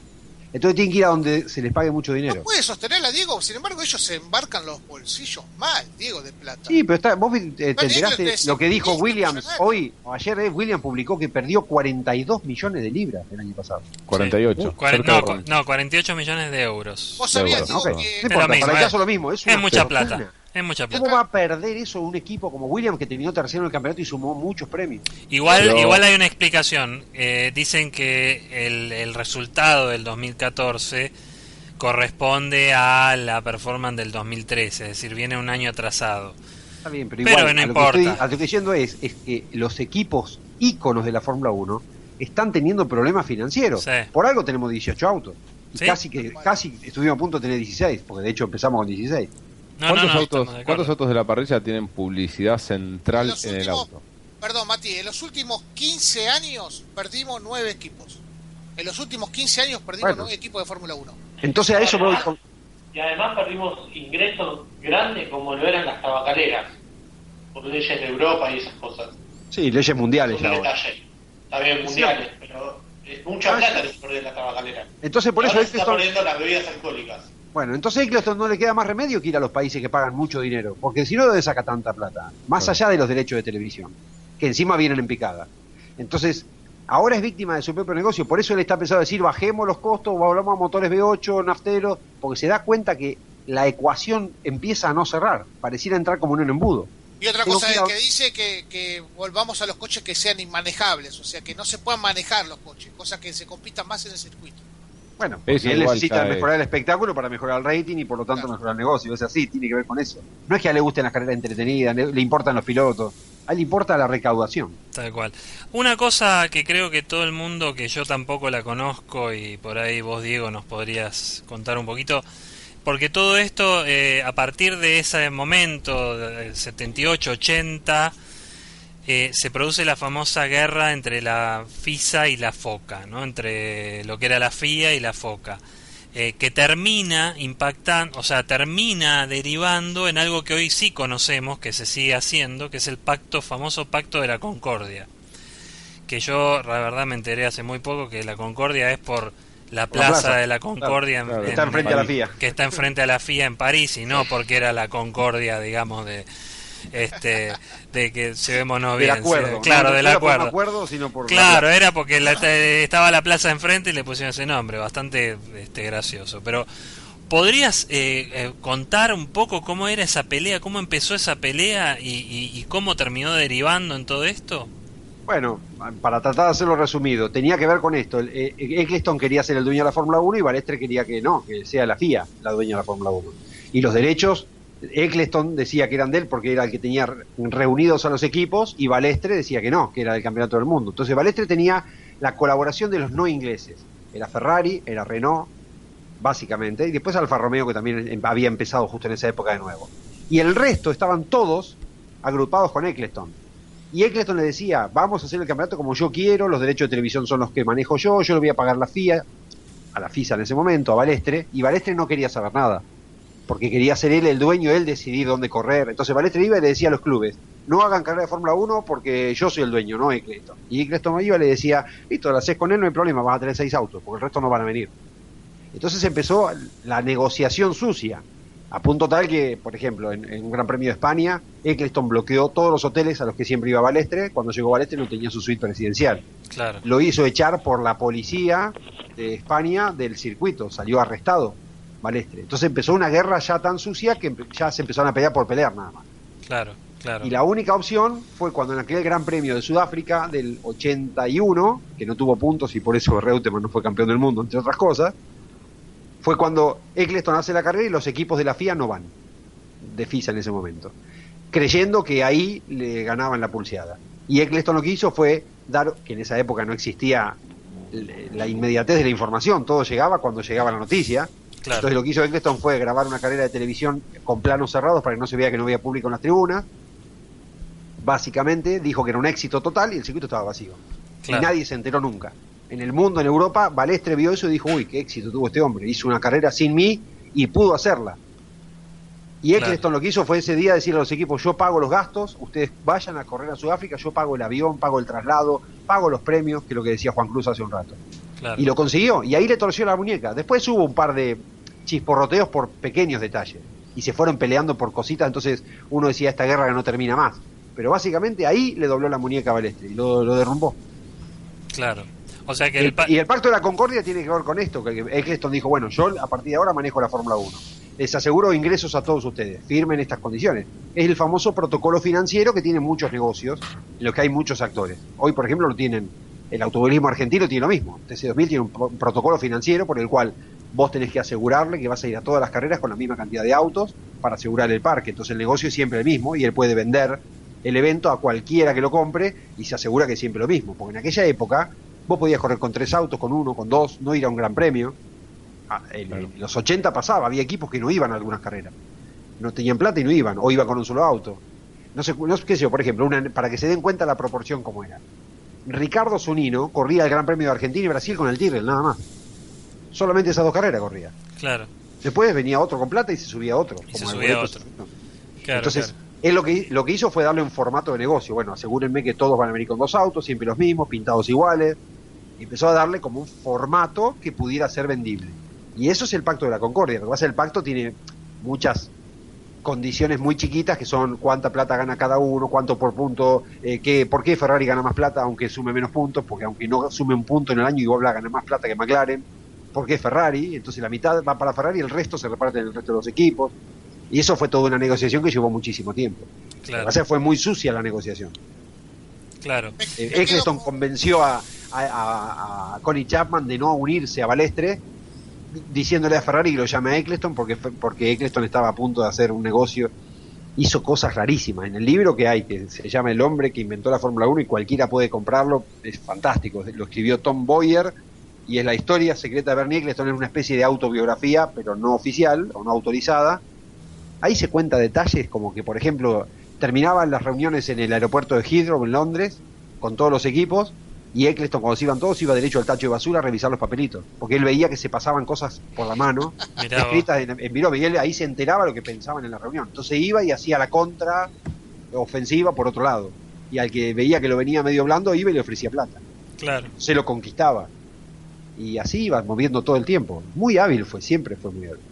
Sí, no, está claro. Y bueno, el hecho es que en el 2013 se firmó el último y séptimo Pacto de la Concordia. El primero se firmó en 1981, luego 1987, 92, 97, 98, 2009 y 2013. O sea que esto es un invento de Bernie Eccleston y bueno, y el pacto sigue vigente. O sea, esa estadio de negociación que él creó a raíz de toda esa guerra que vos contabas recién todavía está vigente y de hecho, bueno, el actual se firmó en julio del 2013 y vence en diciembre de 2020. Sí, ahora él inventó algo que se llama el grupo de estrategia y eso va como un poco en contra del Pacto de la Concordia, porque es como que algunas decisiones no las incluyen en el Pacto de la Concordia, entonces el Pacto de la Concordia pasa a ser más financiero.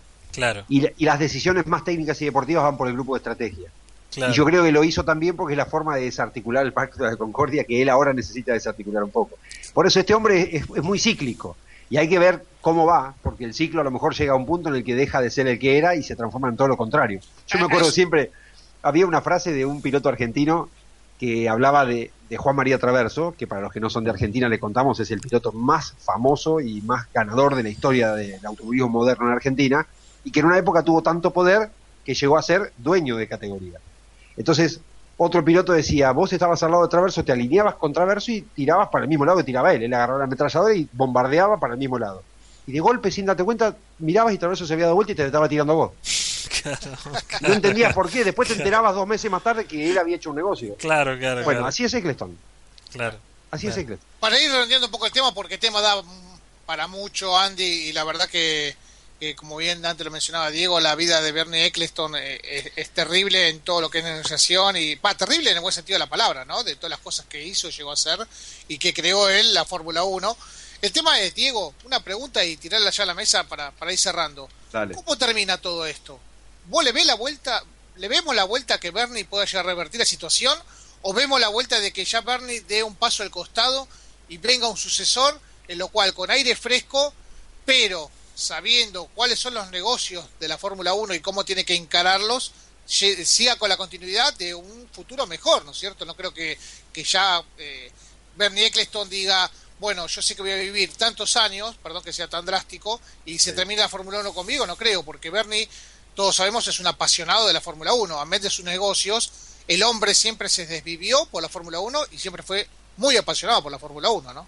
Yo creo que Bernie tiene un mismo problema por 2 lados. Su edad y al mismo tiempo su historia. Todo desencadena lo mismo. Sus contradicciones lo llevaron a este punto, que es casi de no retorno. Y su edad también. Para mí terminó la era Eccleston y tiene que terminar urgente, porque la Fórmula 1 necesita un recambio, y el recambio va a venir cuando se vaya Eccleston, para mí. O sea que tiene que haber ¿Y de un la mano sucesor. de quién, Diego, para vos? No sé. Yo lo que decía el otro día está charlando complicado. con Diego en el taller, hablábamos del tema y yo decía, para mí no tiene que ser una persona joven, no tiene que ser, por decirlo, voy a decir un nombre cualquiera, Sí. no tiene que ser un Horner. Christian Horner, no. Claro, los dos Tiene que ser, mismos. claro, tiene que ser un Ron Dennis, que tampoco es Ron Dennis, pero digo, una persona con mucho más años, con más Con alguna experiencia. Pero un Ron Dennis sería un buen perfil, porque es un tipo también duro, que obviamente ha sabido llevar los negocios McLaren en lo que es en la época moderna, gracias a Ron Dennis. Digamos, a ver, tampoco Sí, puede pero igual venir. Ron Dennis Sí, es- pero es tampoco como puede Tom venir el Williams. dueño de CVC Capital Partners a decir, bueno, voy a manejar la Fórmula 1. No. No. Tiene que ser alguien del riñón de la Fórmula 1. Correcto. Y del riñón de la Fórmula 1, ¿quién queda? O sea, No queda mucho. Pero no por queda. ejemplo, yo le decía a Diego el otro día, apareció un tal Mauricio Arribavene que nadie conocía, ¿sí o no? sí, tal cual. Y se transformó en líder de Ferrari. Es un hombre grande, tiene mucha experiencia porque estaba en Philip Morris en Europa. Y ¿Por qué estuvo no puede vinculado ser? a la Fórmula 1 toda la vida, pero tenía un perfil muy bajo y nadie Tal a cual. nivel masivo lo conocía. Y Entonces a lo como mejor líder hay demostró otro... mucho, sí. ¿cómo? Como que como líder demostró muchísimo. estos Exacto, 4 entonces a lo carreras. mejor hay otro carismático de esa generación que está en el mundo. Y nosotros no lo sabemos. Y Yo habrá creo que tiene que ser posibilidad- alguien Perdón. que tenga esa experiencia, básicamente de entender que esto es un negocio, pero basado en una carrera de autos. Que es lo que me parece que Eccleston está empezado a perder. ¿No podrá tomar la FIA el control de la Fórmula 1? Una vez Bernie afuera. No creo que Bernie Eccleston permita. No creo que Bernie Eccleston permita eso antes de emitir o antes de salirse de la Fórmula 1. No hay va a otra cosa, permitir eso. hay otra cosa que tiene que ver con la FIA y su esencia. La FIA no hace negocios. Claro. No hace negocios. No le importan los negocios. A la FIA le interesa el más puro sentido del deporte.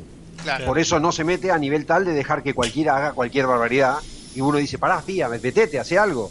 Claro. No lo hacen. Claro, no no les se puede. interesa. Del negocio no les interesa participar. De hecho, no están viendo que el negocio se cae y siguen para adelante con los motores híbridos. Claro. Si tenés una categoría de motores híbridos que es prototipo, la WEC, deja ahí el desarrollo de motores híbridos, pero la Fórmula 1 es la Fórmula 1. Claro, tal cual.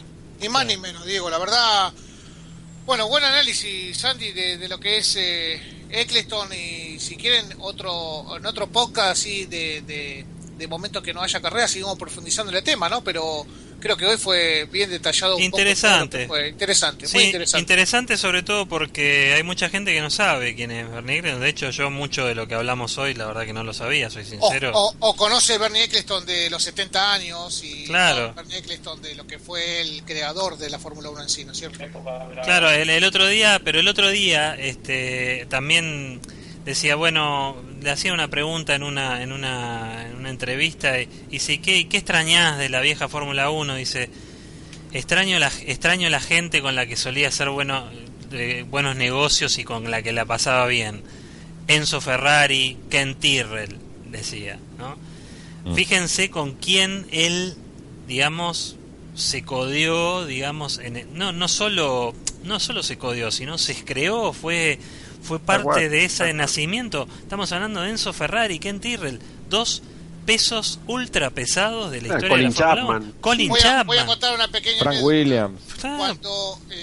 Cuando se muere don Enzo Ferrari, él dejó escrito en un papel que quería quiénes fueran las personas que se enteraran en el momento que él se moría. Y una de las personas que estaba escrita en ese papel era Bernie Eccleston. Y no era Berlusconi, que en su momento era el presidente de Italia. Claro.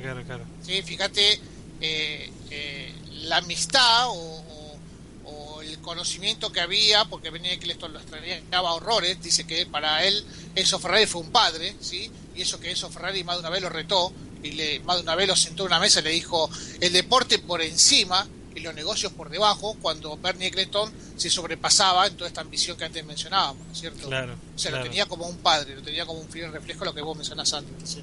Tal cual, e incluso el tema, si vos comparás historias, bueno, también, ¿no? Enzo Ferrari era un tipo duro, pero hay algo común, me parece, entre todos estos que estamos mencionando, y es que todos amaban a la Fórmula 1. Bueno, Eccleston todavía está vivo.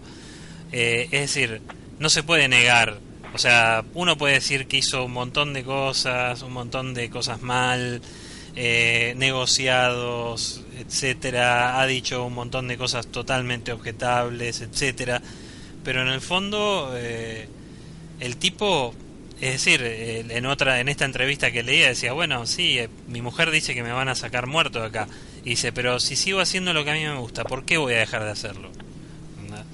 En la medida que lo pueda hacer, bienvenido, pero bueno, yo coincido con ustedes que está llegando el momento de que venga alguien que agarre. Y ojo, el mensaje que tiró el otro día y lo que pasó esta semana, para mí no son cosas inconexas. Es decir, él dijo que si Audi se mete en la Fórmula 1, él no tendría ningún problema en bajarse, cosa que es dudosa. Sí. Pero esta semana al dimitir el CEO del grupo Volkswagen, se abre la puerta a que Audi vuelva a la Fórmula 1, o sea, no suena como algo casual, ¿no? No, totalmente. Así que bueno, señores, ha sido la verdad mandamos un gran abrazo al tío Bernie. Exactamente. Dedicamos la última media hora a él. Y bueno, que si tiene un sucesor, que nos llame por teléfono y nos comente, ¿no? A ver quién puede llegar por lo a ser. menos. Había una frase que Bernie siempre destacaba, que le enseñó Enzo Ferrari, y habla de esa relación que tenían, que era que si vos te sentás a una mesa a negociar en una comida y vos no sos, algo así decía, no lo voy a decir textual porque no me la acuerdo, pero decía, y vos no sos parte de la negociación, no tenés poder en la negociación, es que vos sos la comida. Claro, Eso se lo enseñó Ferrari a Eccleston, y él siempre lo decía, Ferrari la tenía clara. O sea, si te sentás a negociar y no estás negociando, es porque sos la comida. Fuiste, claro, fuiste, te comieron crudo. Sí, tal cual. Bueno, gente. Bueno, señores, Diego Sorrero, un placer tenerte como siempre. El placer es mío, chicos, como siempre. Un abrazo grande. Bueno, abrazo. Antonella, un lujo de nuevo, te tuvimos de nuevo. Por favor, un lujo para mí, ser casi espectadora de lujo, digamos, de toda esta charla impresionante sobre todos los temas de la Fórmula 1 y aprender también un montón sobre Eccleston, esas facetas que por ahí un poco con la edad uno no conoce, pero siempre es bueno tener en cuenta. Así que gracias a todos por sumarme al podcast. Eso de la edad no me gustó, te aviso. Bueno, pero lo digo en el sentido de la experiencia. Ya sé. De cuánto más te permite haber recorrido y cuánto más te permite haber estado en contacto con distintas cosas que suman al conocimiento y que hoy por hoy te permite estar hablando con tanta franqueza y tanta autoridad del tema. Por eso no hay que dejar de reconocerlo y no te sientas mal, Diego, por favor. No, tampoco, ya sé que tengo el doble de tu edad, no pasa nada. No, igual creo que está muy bien, igual el comentario, ¿sabes por qué? Porque hay gente hoy de 18 o 20 que nos escucha, que no tienen idea que todo esto ocurrió, ¿entendés? O sea, claro, se quedan por ahí. Yo también me incluyo un poco con el último pasaje de Eccleston, como mucho los últimos 10 años, como mucho estoy diciendo, y esto se remonta a mucho tiempo atrás, décadas, muchos años, y es en definitiva lo que explica el porqué de la Fórmula 1 de hoy, el porqué de Eccleston y de su accionar. Entonces es importante conocerlo también. Sí, tal cual. Está bueno conocer de dónde viene todo, ¿no? Es como ver una foto vieja y después ver cómo es ahora. Y todo cambia, ¿no? Pero bueno, hay cosas que se mantienen, cosas que cambian. Pero bueno, en definitiva, nada, la verdad que fue muy interesante. Ariel, querido. Bueno, nada, me quiero sumar a lo que dijeron ustedes, y la verdad es que cuanto más adentro me meto a la Fórmula 1, más me doy cuenta de que lo que me falta aprender, y hoy sin duda fue una de esas clases que uno se sienta a escuchar y disfruta. Bueno, eso sentí hoy, por eso creo que la mayoría de nosotros nos pusimos a escuchar lo que hablaba tanto Diego, vos y el otro Diego, Luciano, que la verdad que dieron clase hoy. La verdad que y también lo sumamos a Raúl, que sí, Raúl, que te interrumpa, Ari, que justo, bueno, se tuvo que ir, pero podcast es impresionante lo que suma Raúl con todo lo que sabe y con todos los análisis tan pormenorizados que hace. Es un imprescindible. Sí, es digamos. un capo total, la verdad. Mati, querido. Que bueno, yo también por edad no conocía un montón de cosas. Che, que conte en acta que yo las estudié muchas, pará. En el 51 todavía no estaba. Yo también leí. Yo, digamos, también del 2000 para acá empiezo a ver Fórmula 1. No, la verdad que como dicen todos, fantástico. Un abrazo a todos. Sí, muy interesante, che. Juan Cruz, querido. Es un lujo compartir charlas con todos ustedes, ¿no? Que cada programa que pasa se tira una biblioteca de Fórmula 1 arriba de la mesa, y si bien uno comenta un poco por ahí a veces se queda un poco sin palabras, porque simplemente es escuchar y aprender, porque hay muchas cosas que uno no sabe ni tenía ni idea, así que es un lujo y a seguir así. Y sí, en ese camino seguiremos. Bueno, comendatores, Diego. Un placer, un lujo, y me reía antes cuando Anto decía lo de Diego, y Diego le decía, bueno, tampoco es así, tenés el doble de edad y demás. Pensé que el viernes pasado, cuando estábamos reunidos para cenar, llegó José y lo senté al lado de Fernando Tornello, ¿no? José Carmona, sí. Y le dije, junté a dos históricos, y me miraron los dos y me dijeron, me matan. Y me dijeron, ¿qué quiere decir con eso? ¿Es una ofensa? ¿Que somos grandes? ¿Qué quiere decir? Bueno, pero gran lujo se pudieron dar ustedes. Claro, justamente. Estuvieron en esa cena con dos personajes ilustres, mientras nosotros con Zorrero estábamos en Rosario. No. Yo te digo una cosa y le mandamos un abrazo grande a Fernando Tornello y a José Carmona, ambos. Pero José contó, por ejemplo, de viva, así en vivo, de cuando iba a las pruebas de Goodyear en el Autódromo de Buenos Aires y escuchaba a Alan Jones, como el ruido de la caja de Alan Jones escuchaba desde al lado del guarrail. Así que imagínense, hoy para nosotros esas cosas son directamente algo tan remoto. Hoy el ruido de la caja es un botoncito en un volante. Antes para que se imaginen, Diego y Anto, estuvieron desde la 1 de la mañana hasta las 2:45 hablando Fernando y José, y entre los dos hablaban de Fórmula 1, de su época, no los tildemos de personas mayores, pero la verdad que fue un lujo, y estábamos todos tomando vino. Claro, no, estábamos todos callados y escuchando, porque nos enteramos de cada cosa, Diego, que fue terrible. Sí, increíble. Me mató José. José diciendo en la torre de control, viendo cómo entraban los mixtos ahí Alan Jones, y diciendo, uy, este no dobla, no dobla, y tuve que bajar del miedo de que se la ponga, dijo José. Así que ya imagínate. Hermoso. Una reunión excepcional tuvieron. No, realmente. Bueno, déjenme decirles algo. Les voy a contar algo. Dale. Con el señor Zorrero también tenemos otra cosa en común, aparte de los autos y etcétera. Cumplimos años el mismo día. Ay, y este año cae día domingo el cumpleaños. Así que podríamos empezar ¿Tenemos carrera? Por lo que sé, hay Top Race y, si no me equivoco, Turismo Nacional también. Bueno. Y Fórmula 1 tengo que chequear el calendario. Pues podríamos empezar a festejarlo de última el domingo. Con una reunión de estas características, como la que ustedes tuvieron el placer de disfrutar el viernes, y festejamos el cumpleaños y seguimos el lunes en el podcast. Pero cómo no, cómo no. Les tiro la idea, evalúen. Sí, pero cómo no, yo organizo, yo me encargo, ustedes díganme. Cuenten conmigo. No, hacemos, dale. Son de Tauro, ¿no? Géminis. Ah, está bien, Géminis, perdón.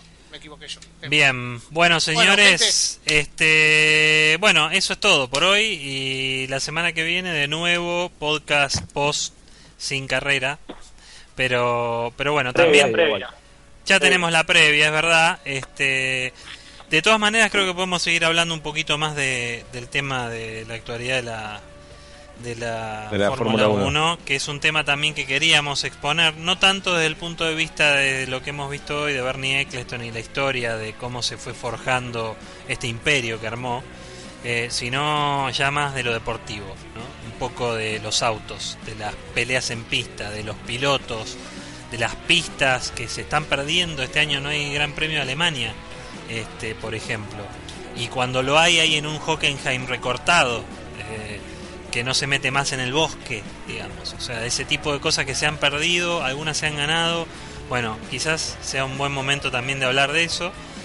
Y bueno, nada, será entonces hasta la próxima, muchachos. Hasta la próxima. Muy bien, hasta la próxima, gracias por todo. Bye, adiós. Chao.